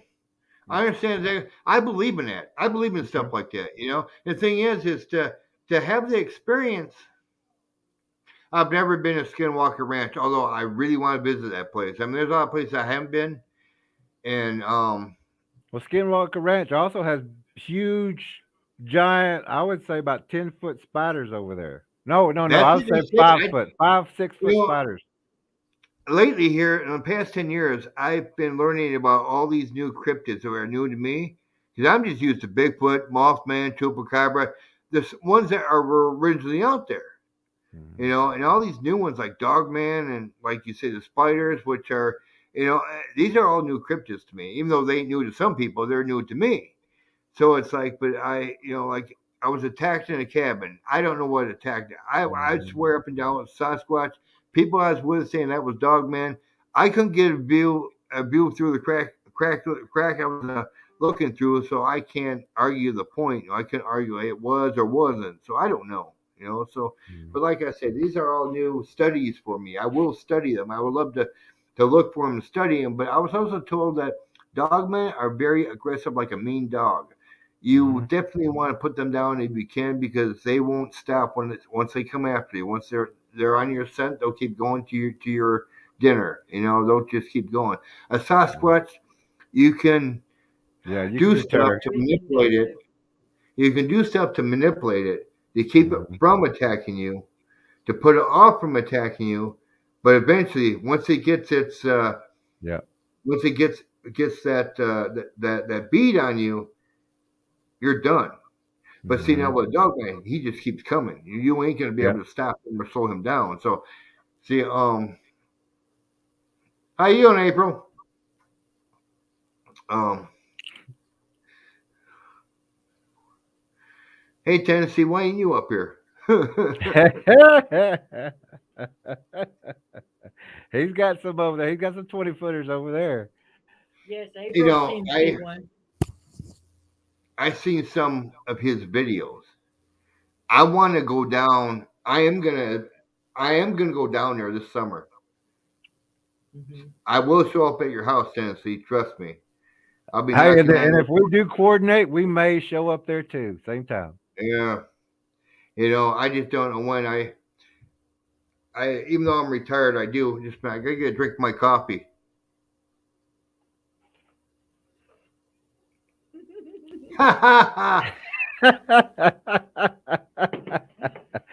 Well, you're not a cryptid, person unless you got a coffee cup like that. Yeah, I know. No, At actually, the dollar store. That's actually, a good. audience, they're in the next room. No, I'm just kidding. Yes, yeah, they're in the next room. Okay. Look, I I'm just see you kidding. over there. I see you over there. Actually, I will take some coffee though. Yeah. Yeah, you got a spot for me, Tennessee. It's on point, right? Point, yeah. Yeah. And Tennessee says, "Come on, we got a spot for you." And I'm like, "Was it on point? The head dude, the guy who leads it." Yeah, the first one. Yeah, the first one. tell On us, point. tell us if there's anything up there. Yeah.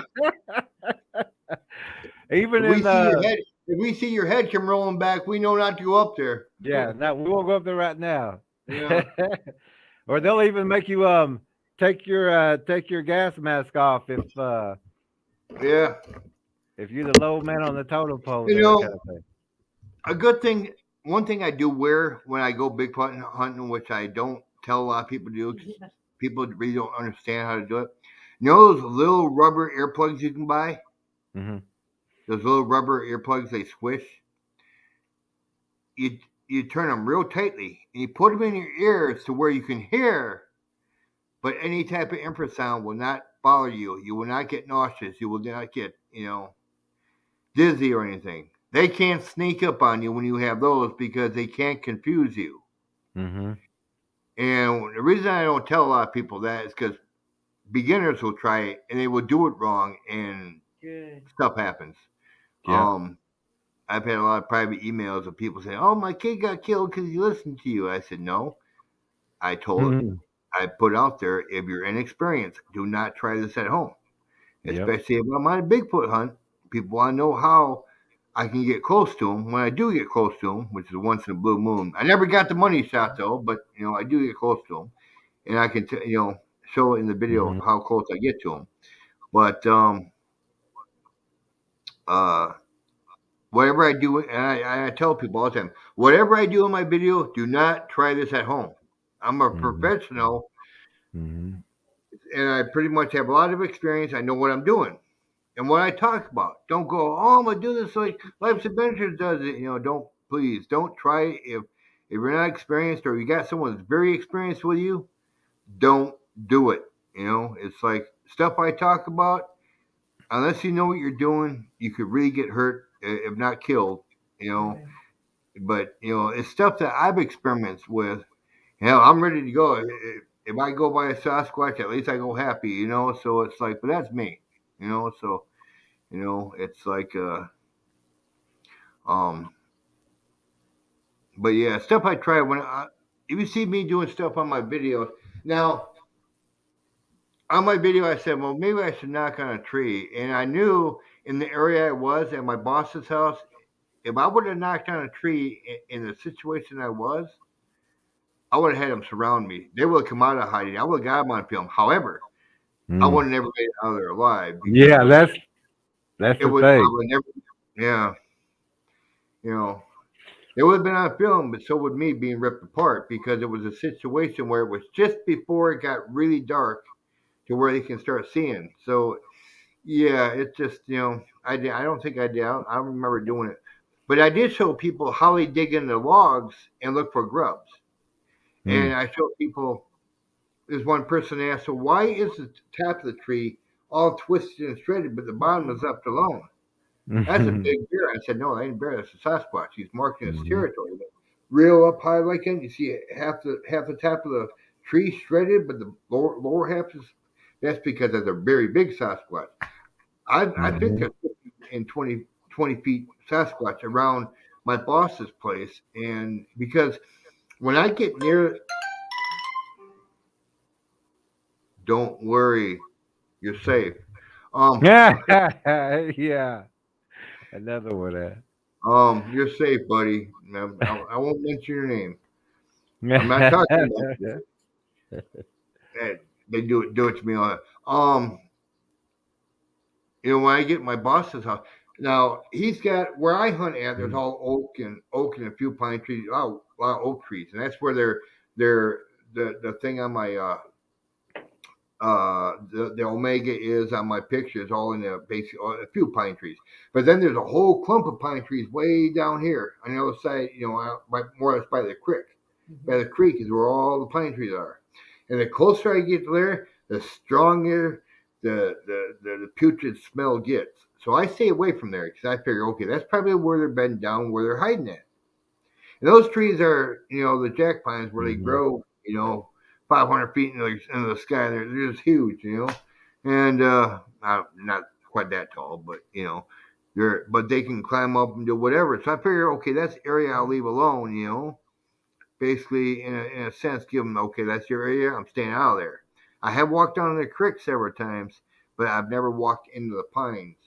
I would look over at the pines.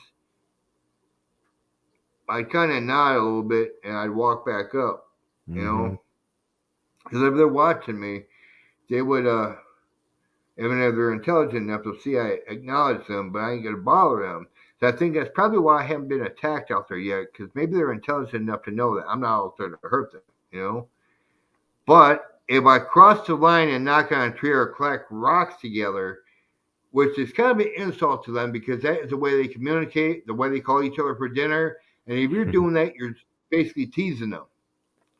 And when You're you gonna tease them, you you're gonna see that in the DVD. Almost the same kind of thing you're saying right now. and if you tease them, what happens when you tease a dog who's hungry? Mhm. You're going to get bit or you're going to get hurt. It's like people say, oh, I've told people time and time, don't gift. Don't gift. Oh, we give because it's a sign of respect. No, dude, you're setting yourself up for a false sense of security. You're going Mhm. to gift, and then they're going to give you a little trinket made of wood, or maybe they're going to break the head off a snake and leave it for you as a return gift. They're going to lure you in, make you think they're someone to trade with, and what they're doing is setting you up to become weak. to their advances so they can eat you. Bottom line is, they are Yep. grooming you to become their dinner. Mm-hmm. Good job. And I think any Thank you. Bigfoot enthusiasts or cryptozoologists who've been in it for more than 10, 20 years That's will what we agree base our with me. entire show on. There's so much out there, so much information. That base I was on, man, that's just a trip, man. That's a trip. I mean, I got so many Mm. theories on what that was. I mean, the whole point of it, okay, you send this, okay, let me run this through this. You send this up to the base. What were we supposed to do? Protect these beings? I mean, when you think about it, they were in a bunker inside a pyramid, you know, building their machine. It was like a big giant blue light shining out there all the time, you know, some kind of radiation or some shit. But they were inside this building the entire time. No one ever seen them. I mean, the fence, as long as it remains closed, no one's in danger. But if it opens up, but if it's left open, then that's when the danger happens. Now we go up there. You had us walk outside the perimeter. Why? So you can show these beings that you got their dinner for them or their gift for them. Mm-hmm. Then you purposely leave the gate open. Mm-hmm.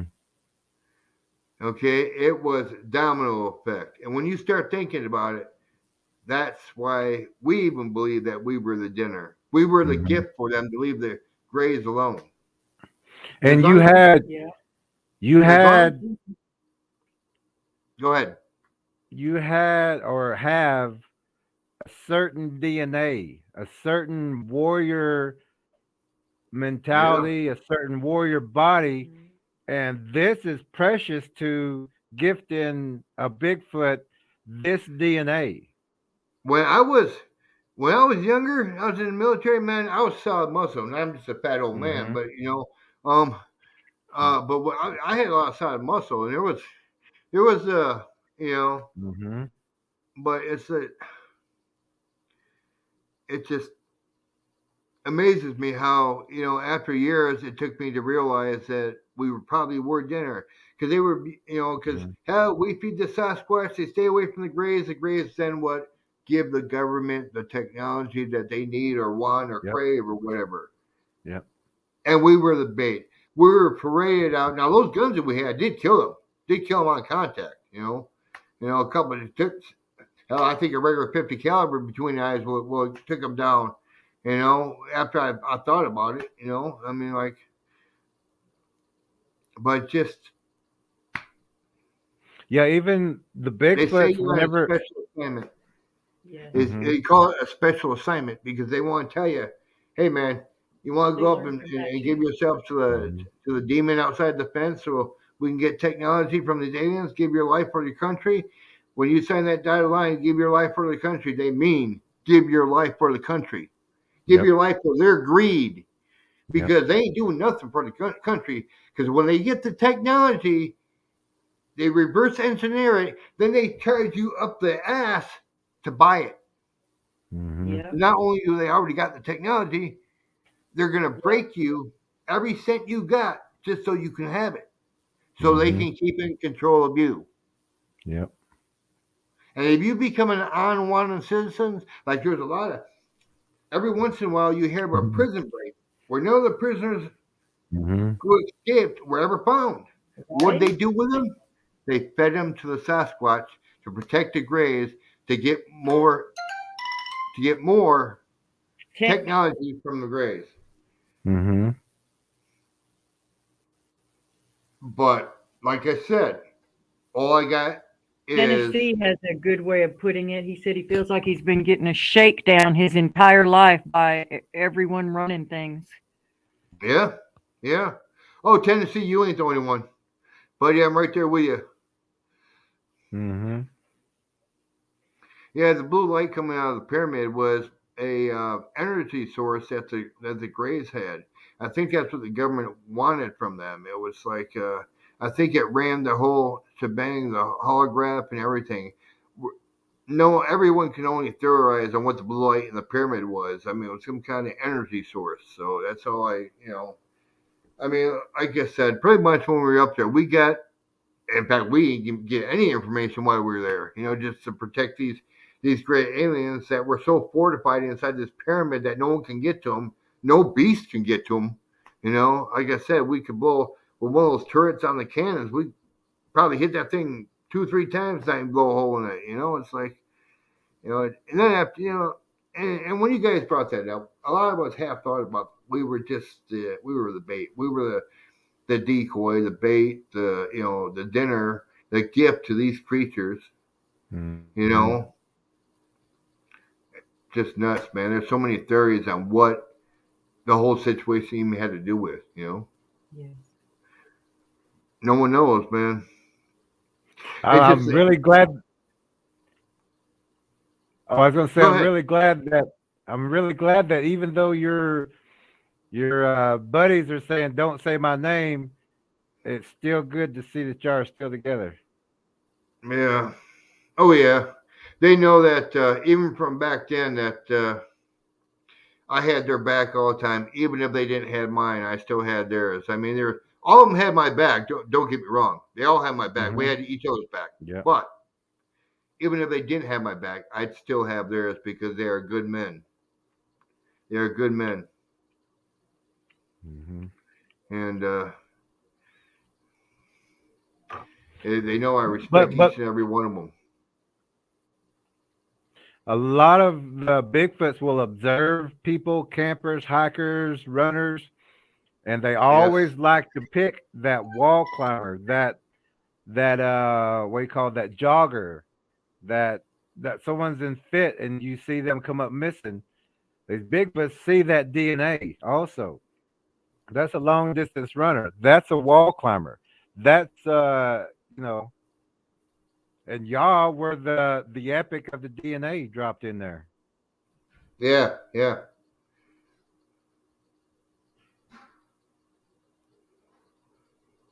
That's exactly. The thing is that the fence. I was always worried about someone climbing it. You couldn't climb it. It didn't have a. It was weird. This fence was made of just some weird material. I mean, you could. I mean, if you could jump, I mean, those things were like 24 feet tall. They could jump another 26 feet and grab onto it and pull themselves up. But they would have to jump. I don't know. We never knew how high they can jump because we never had that experience with them. When the gate was left open, that was it. That was the only experience we ever had. And once we got what was in there and the gate closed, we never seen them try. And well, I don't understand why the Mothman didn't pick them up and start Mm-hmm. dropping them inside once the gate was closed. I don't Yep. understand any of that stuff. Yep. There's so many theories of why didn't they do this and why didn't this happen, and I can't even begin to answer stuff like that. I don't know. I mean, there was still some of what we would consider dinner left. So wouldn't you think the Mothman would be dropping these things over the fence to finish Yeah. off the rest? But they didn't. And it just blows my mind. Well, why not? Just there's so many, maybe, Opportunists also, yeah, yeah, and they're always ready. yeah. The thing is that We do why know. didn't the Mothman pick these creatures up and drop them over Exactly. the fence? They can pick boulders up and drop them over the fence, but they won't pick these creatures. Once we close the gate and we We were know that basically shut the off from them, walking why did the wolves Mothman have. drop them over the fence? Were the Mothmen, were they dropping on a target or were they just dropping? Just dropping. Do you know if anyone might have got hit or equipment or? Oh yeah, quite a few people. They were dead on their targets. They were always trying to hit us humans somewhere. They would pick Mm, out a human, they come over the top of the fence, pick out a human, and just go for it. And whatever human they go after, they always got them. Sometimes they would miss. Well, once in like every 10 shots, they would miss. I mean, mm-hmm. they wouldn't always necessarily kill a person. They would wound them Yep. so the Yep. Sasquatch can get to them. But they would Yep. very rarely did they kill them. They just basically wounded them, got them, disabled them so the Sasquatch could get to them. And I'm just wondering if maybe that's how they hunt outside the fence when they actually do hunt. You know. Oh yeah, yeah, that would be the way. I mean, to be that good. Uh, Well, all of our trackers, we tell them, even though we're all out together, um, and one tracker or two doesn't carry as much ammo and weapons as the rest of us, but we always tell everybody that if something breaks out, it's not going to be one Bigfoot. It's going to be a group, and every one of us is going to have that fight. yeah. Yeah. Every one of y'all had that fight. Yep. Oh well.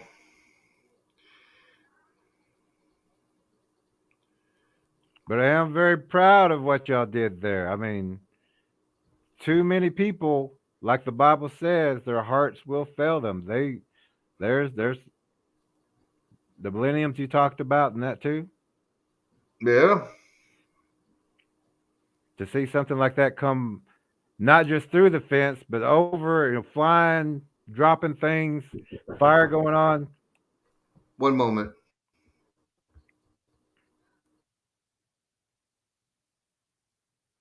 Life's Adventures. We'll be back in just a moment. We do have a video that we want to share. We've been working on it. LeadTrackerE did the artwork. It's something you want to see. Something we want our host to see, or our guest to see. But this will be shared with y'all in just a moment. Actually, I wonder if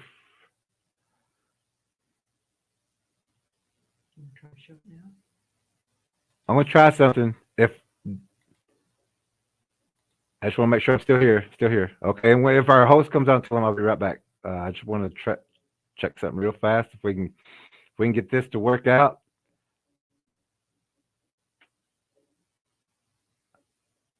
If we can get that to work out. Okay, I'm just back checking, but if we can get this to work out.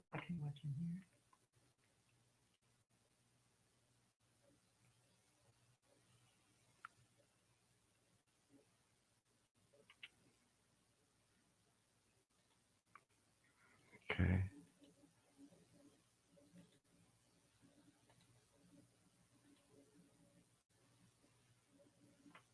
Okay, make sure we don't go anywhere. Make sure we don't go anywhere. We also going to come back in the middle of the plan. No. I just want to make sure we can get it up. Oh. If we can get it I'm up. gonna say one thing. You officials can come to my door all you want, but I got freedom of speech. I'm gonna tell the public everything I know. And if you guys want to keep knocking on my door and threatening me, I'm right here, motherfuckers. Mm-hmm. That's who that was. Government official to quit talking about the base. Yeah. Yeah. And I'm still it's happening. That's right. We got other trackers with the same thing, and we got some more information coming also. Yeah. You have a divine protection. Yeah. But it's something that they would come up to your house, like that. Because like us, we don't have visitors, and if they're coming up to our house, it's either trouble or it's an emergency. There's no reason for anybody to be coming up. Well, see, I kind of got these guys. We kind of got understanding. I'll tell everything I know, and they'll yell at me to shut up, and I'll just keep talking, and that's when they label me a conspiracy theorist, and then they think they won, but they don't realize that a lot of people know I'm telling the truth. The people I served with, even the people I served with, they go to them and tell them to talk me down. Like every time I'm on, you hear the text messages going off. Mm-hmm. That's the government going to them to tell me to get out, to don't talk about it, And I've talked about too much for people not to know, Oh yeah, I mean we know about this. We knew about this. Other channels know about this. It's not like it's just now coming out. You know what I mean? But it's good that we're able to share with our viewers. Some didn't know, but I mean, most of the majority, especially our trackers, everybody, all knew. No. Yeah, I get. They know that I'm never gonna. I assured them, like, I'll never reveal the location of the base. I say that all the time, and that's one thing I will never do. Okay, there ain't no amount of money or bribery that can ever get me to reveal that. And Mhm. there's reasons why I don't reveal the coordinates, because I don't think that it's the coordinates are the same coordinates as the base they're saying is the same base I was at. Mhm. I don't know. And I never really looked at a map to see if it is the same base. The one where the harp is, they're saying that Mhm. that was the base I was at, but don't make any sense to me. I think that's just Yeah. and now harp is a mystery in itself, but they control weather and stuff like that. But like we said, they've been controlling weather for years. Um, that's no news, but I mean, like But you even said, the coordinates could get somebody hurt. Well, yeah, oh yeah, So, well, yeah, definitely. somebody else would have probably tried to, you know, check that out and walked right into a Yeah, trap. see, that's why I don't give out the coordinates because I know there is a time portal there, and if you don't have control of that time portal, where you end up may not be on the base. It may be something somewhere else. There's a time distortion there, Yep. and it's like that's why I don't give it out. I'm gonna check on the map eventually to where the heart base is and to where I was to see if it's the same place. I don't think it was. They're trying to people are trying to tell me it was, and the government's trying to tell me it was, but it just don't make any sense because there are no pyramids there. So it's Mhm. like, there's one small, tiny one, but it was nowhere near as big as the one I was at. Mhm. Nowhere near. Mhm. Um, so it's like, oh, Jim, I agree with you, it wouldn't Tennessee. matter anyway. It would not matter anyway because there are so many portals and so many similar things Yeah, throughout the world. These things are out everywhere. They're not just contained to that spot anyway. They're seeing them in Alabama. They're seeing them in Texas. It's yeah. you know Want to say hi? stopping you isn't, or you revealing where the base is isn't going to make any Well, difference see, Mhm. really. So there's the reason I don't reveal where it's at is because there is a time distortion there. Mhm. And someone got caught in that time distortion. What I was told that is that time distortion is you go into it, and you better have some kind of machine to stop you from keep going through time. Because once you get into it, unless you got something to stop you, you're just going to keep going through time, and you're not going to be able to stop. You're going to keep going back, forward, and you ain't going to be able to stop. So you have to have some kind of How reference did your point. body change during that time? Was it 20 Yeah. years older physically? Were you Yeah. older? Oh no, I wasn't. No, I wasn't. I'm uh I'm 63 now, so it's like I'm 63. I'll be 64 next September, and people say I look real young. Well, Mhm. um, mm, they say I look like I'm in my 50s. I'm not in my 50s. I'm in my 60s. Um, so I guess maybe I'm starting to get gray a little bit, but um, But you don't look 63. I can tell no, you not that. at all. yeah. A lot of people tell me I don't. Um, but I have a lot of knowledge and a lot of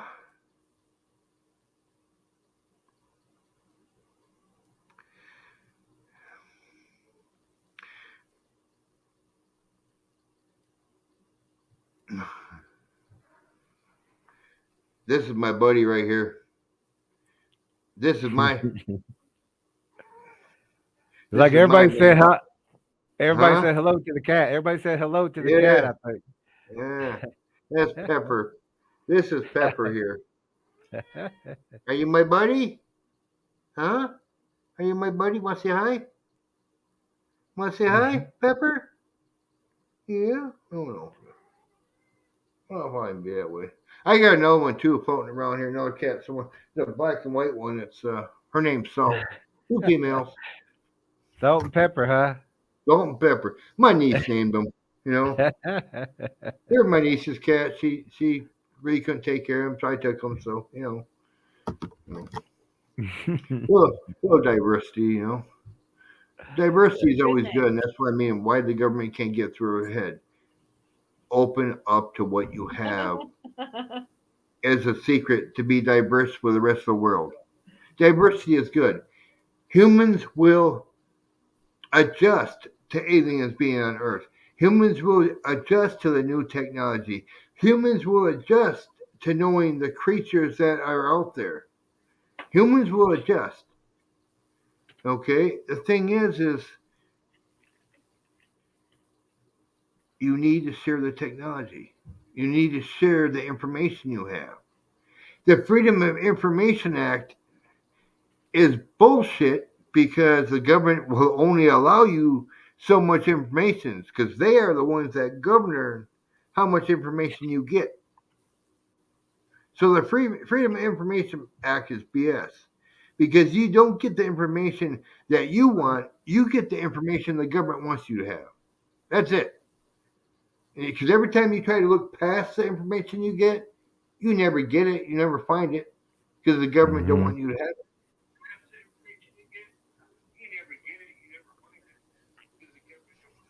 What am I hearing?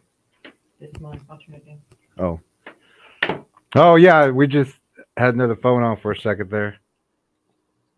That's fine. That's fine. Well, you got one of your friends calling you or something? No, I'm trying to get that the video so that you can see it. I think it'll take me just a second, but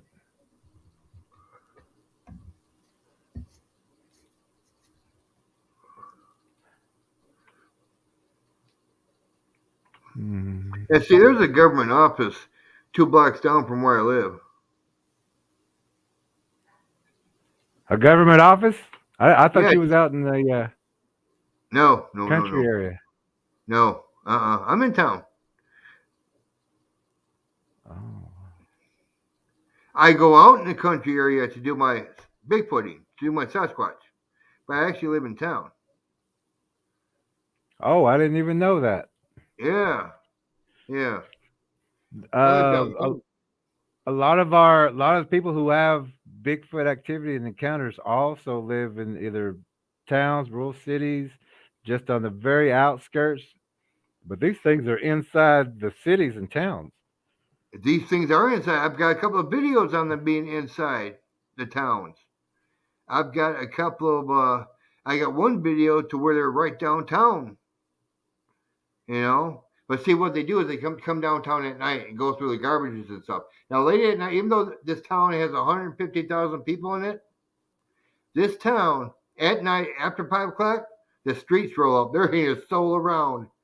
It's like a big small town is what it is. So so when it gets dark, definitely no cars on the streets. So Sasquatch will actually come all the way into downtown area. And there's creeks and rivers that these creatures can follow to get to the downtown area that have plenty of woods for them to hide in case they get trapped downtown. They can hide in there during the day. I have found nests downtown in the plots of wood around the downtown area. Oh wow! Right. Okay, I have found. Now you have to go through neighborhoods and neighborhoods and neighborhoods in different parts of the city just to get to downtown. But I have got evidence of them being downtown. I have got video on where they've laid out. I've got behind this house, this little wooded area behind this house, where you can see where they laid down. I got that on video where they laid down.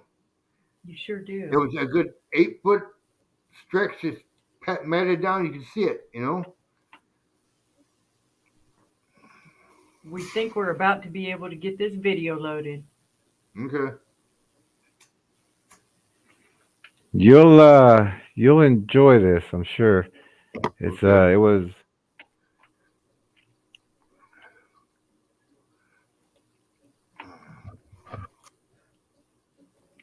Okay. Can you see on that phone? Yes. Okay.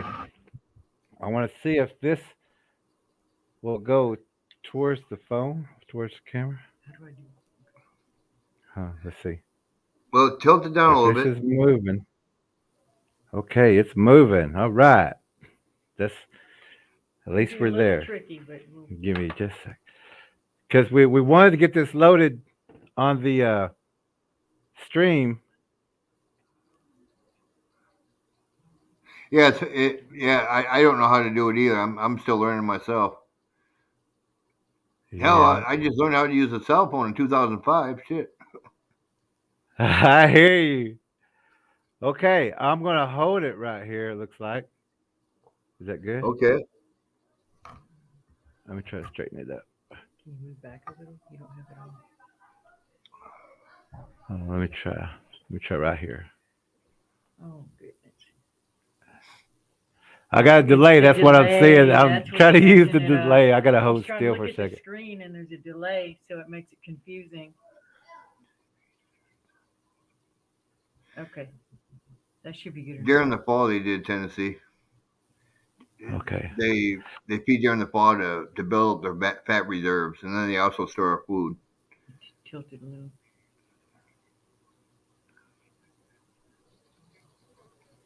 Okay. Hey, this may be the best we can get right now.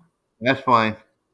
But this is also we just loaded it on YouTube. But this is for you. So enjoy this, Okay. and we'll be right back. Okay. And Okay. we'll put a link in the comments later.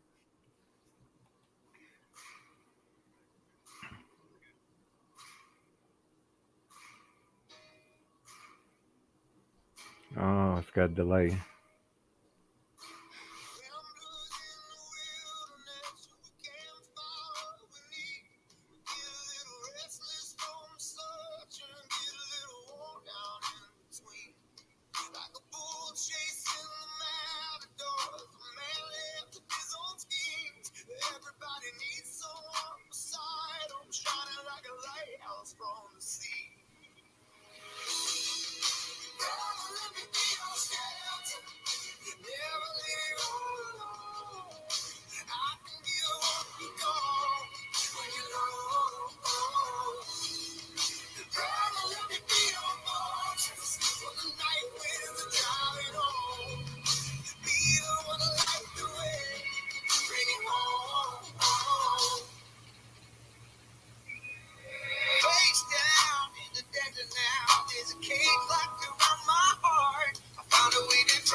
That was nice. I like that, man.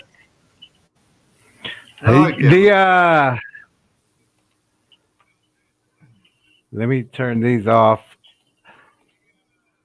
Now that I don't, it has a delay on it with this, and I was trying to use the webcam, but I'll, as soon as we get done here, I'm gonna put that link into this description, or you're gonna Okay. find it on our page, and Okay. it's for you, and it goes. You'll see it all where it's supposed to be together in its own sequence, I guess. What's up, Tennessee?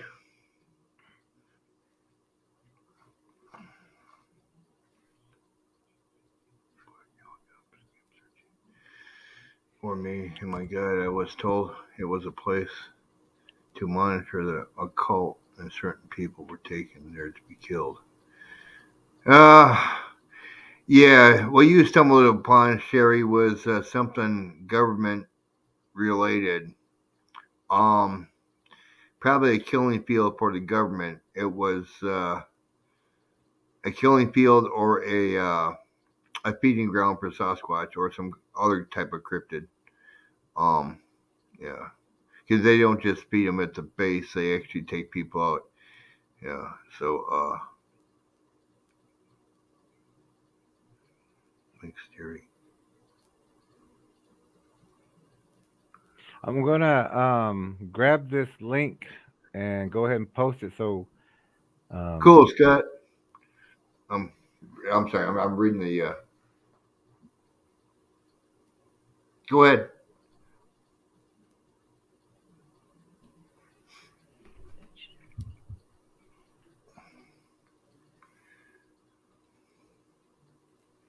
okay, looks like we're back. Let me put this in the. So you can watch it without the delay. The music matches better. Yeah, the last thing I just posted in the comments is that video, but it's the full. I mean, it's not no delay on that one. Okay.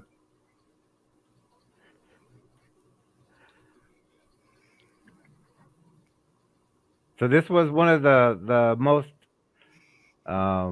visual, I guess we would say, encounters of a whole group of people encountering together, and this is a whole different story of a elite group compared to a like a millennium group, or even Mm. to a camping group, or even to regular hunters. None of them would know any of this.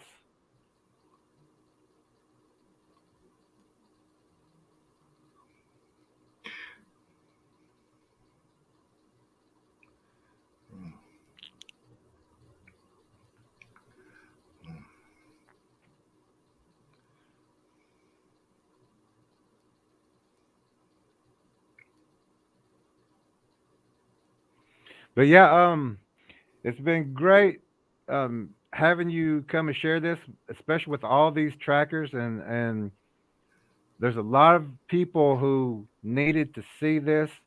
There's also more stories that we're going to bring up, but they needed to hear this also. They needed to hear what you had to say. I mean, there's just so much information out there that the government is hiding from us that we need to get out there the best we can. Like I said, I got no proof. I've got no proof either way.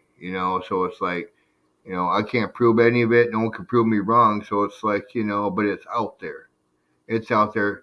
Like they say, the truth is out there. And the only one who knows the real truth is the government. And if they can drop their walls and share their information with the public, they will find the public ain't these rowdy hillbillies that they think. That's what they think about us, that we're a bunch of idiots. We wouldn't know how to use the information.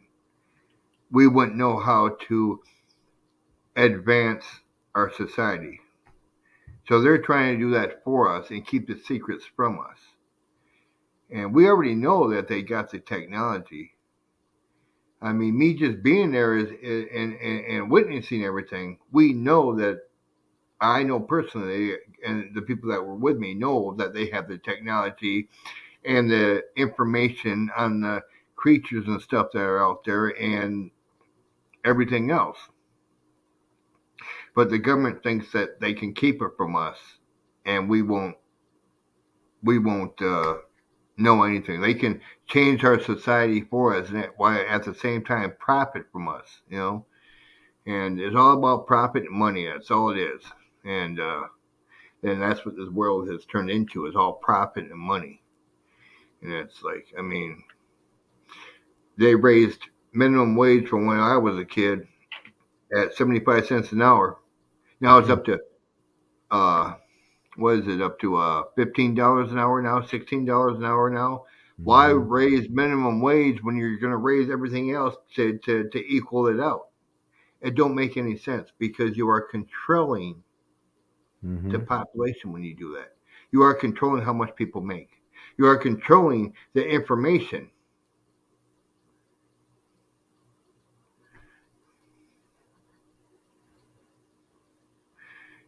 LeadTrackerE, uniform people are easier to control. You are so correct. Mhm. You are so correct. Uninformed. Actually, both, huh? Yeah, right. Yeah, you are so correct, man.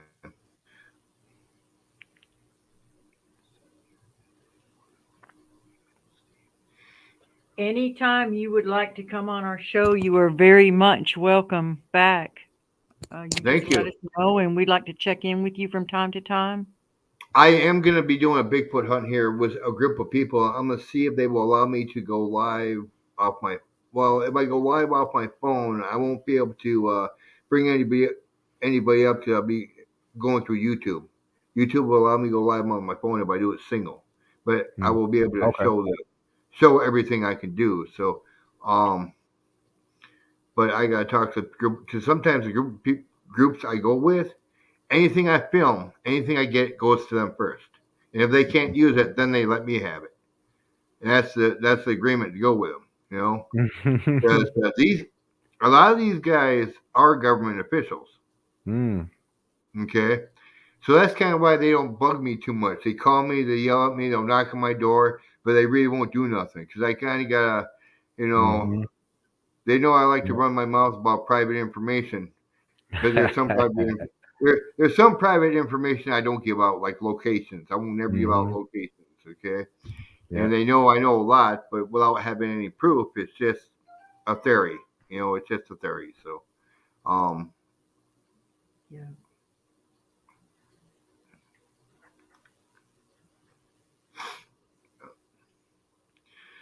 oh well. You guys have a good night. I gotta go. I really appreciate you guys letting me come in and talk for a while. Yes, everybody's been waiting for this, and as you can see, Tennessee and a lot of the viewers, especially our trackers. Actually, what I'm gonna do is I'm gonna write a book, and or not really a book, just some kind of little, like, just a little memoir that I could mail out to people, that I can go word for word, because I can explain it better on paper, what happened, childhood, military. Then I can't explain it in words, because in words, apparently I screw people up sometimes. So, but if I'm able to write it down, people understand better, when I write it down, because I'm able to go more detail when I write it down. Hmm. So, We think you did a great job. I mean, yeah, we got the visual, we seen. Yeah. yeah. You gonna say bye? Say bye. Say bye, buddy. Say bye, Jerry. Yeah, see the cat. I don't know if the cat's.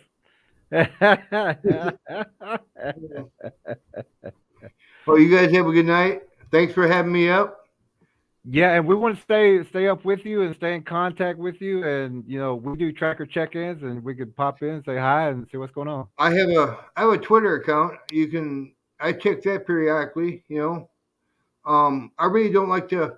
I mean, I do have a Facebook account. It's got a picture of a ghost. It's Robert James Wilbur. My first name is Okay. Robert, but I don't go by Robert. I go by Jim James. Okay. Yeah. So, but it's on Facebook. It's a picture of a ghost on there.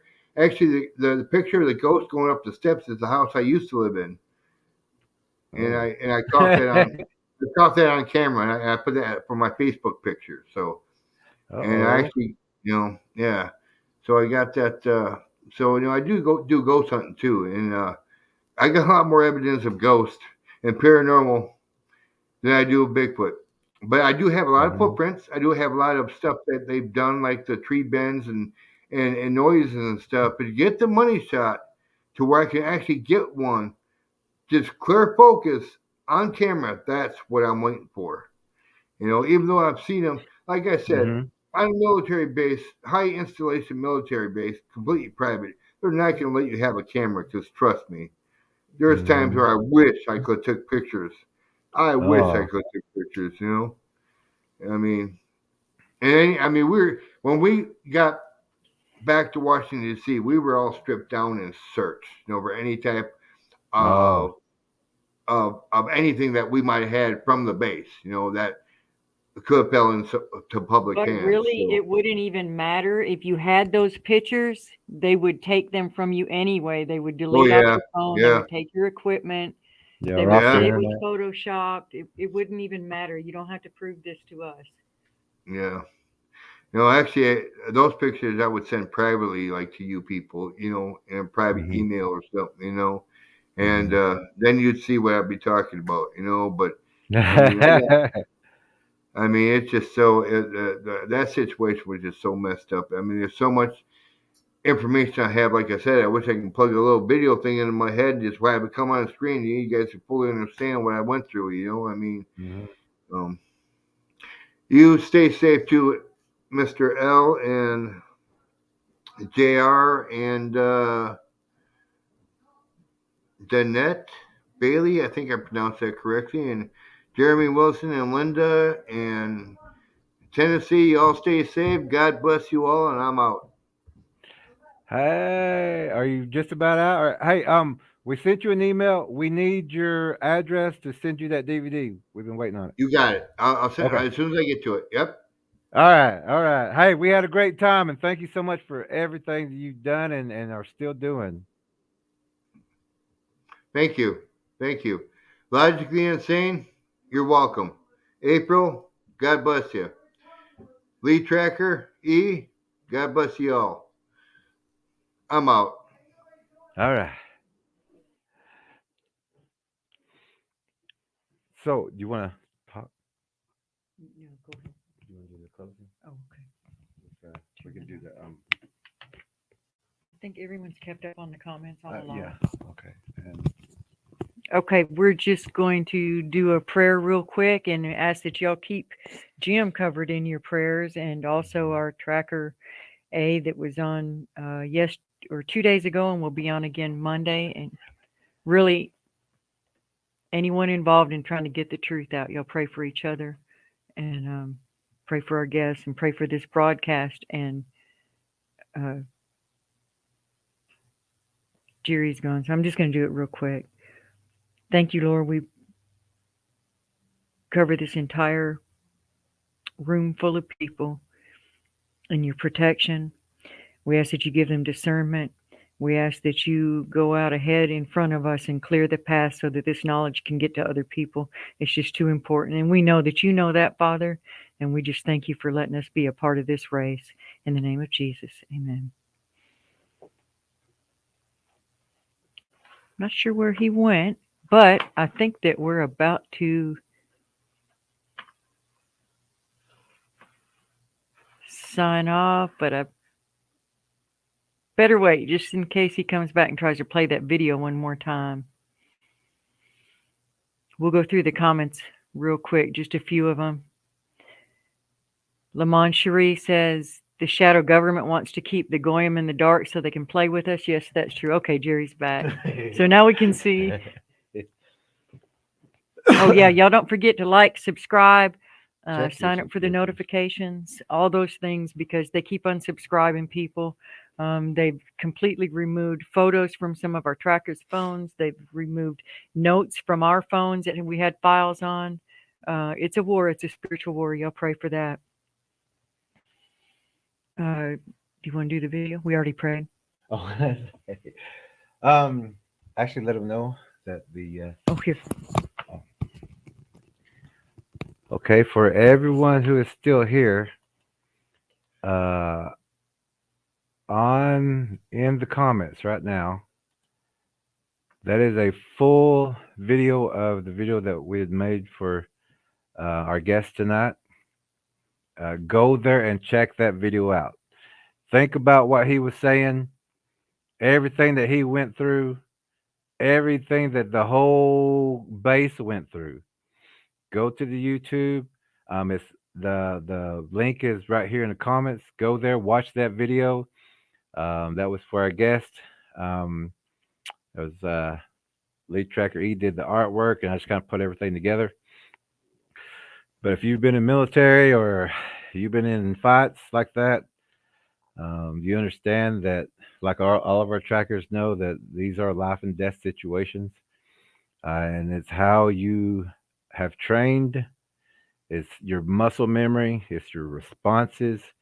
Do your training. Do your preparation. Don't get caught with no training and no preparation and no knowledge about any of these cryptids.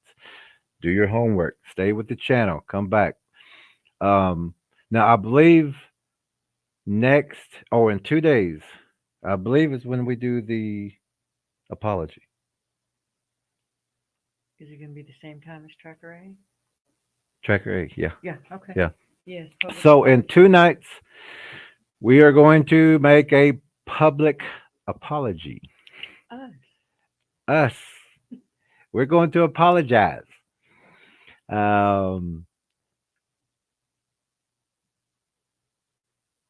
You'll have to be here for that one to understand that all of now our trackers know what we're going to be saying. I mean, they don't know exactly what we're going to say, but they already know what we're going to apologize for.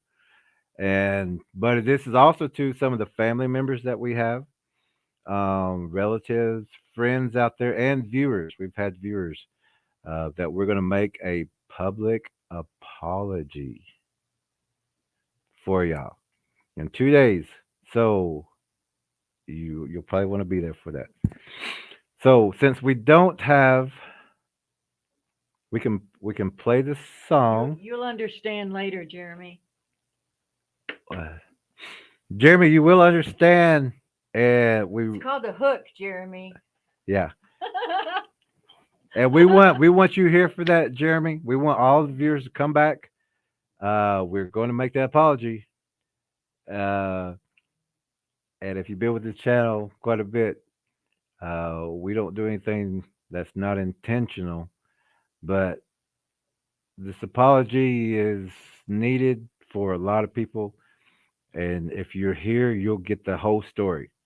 You'll know what we're apologizing for. And if anybody ever watched Princess Bride, Prince Humperdinck, a quote is, "Unless I'm wrong, and I'm never wrong." But we're gonna go ahead and close out tonight. Get that link, or get the link over there in the comments down here. Go to the YouTube, watch that video. Think about everything that our guest tonight talked about. Watch that video, you'll understand it. And share that video. And share it. Those people are heroes, and they deserve a tribute. So everybody that he talked about tonight. Yep. Go watch that video. Share it. Send it to your friends. And send it with this this thread, this live stream, because it all goes together. So everyone, have a great night.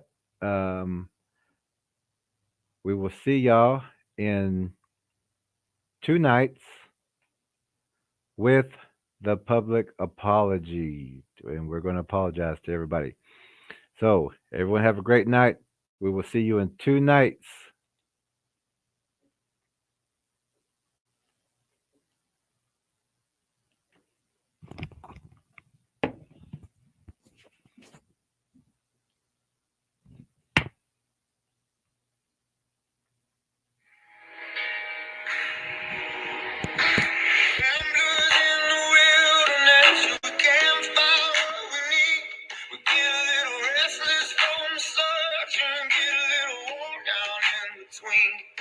Like a bull chasing the matadors, a man left with his own schemes.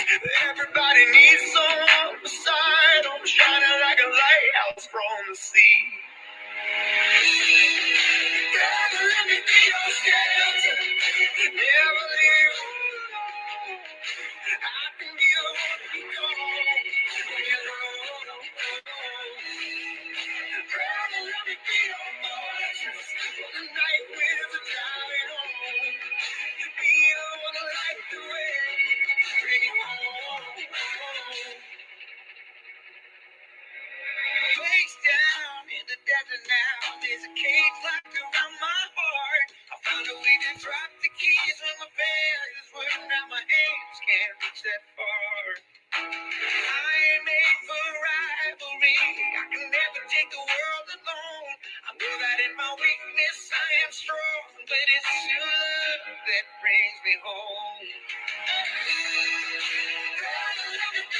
shelter. Never leave alone. I can be the one you call when you're alone. Rather let me be your fortress. Night with the time at all. Be the one to light the way. Bring it home. And when you call and need me near, saying where you go, brother, I'm right here. And on those days when the sky begins to fall, you're the blood of my blood. We can get through it all.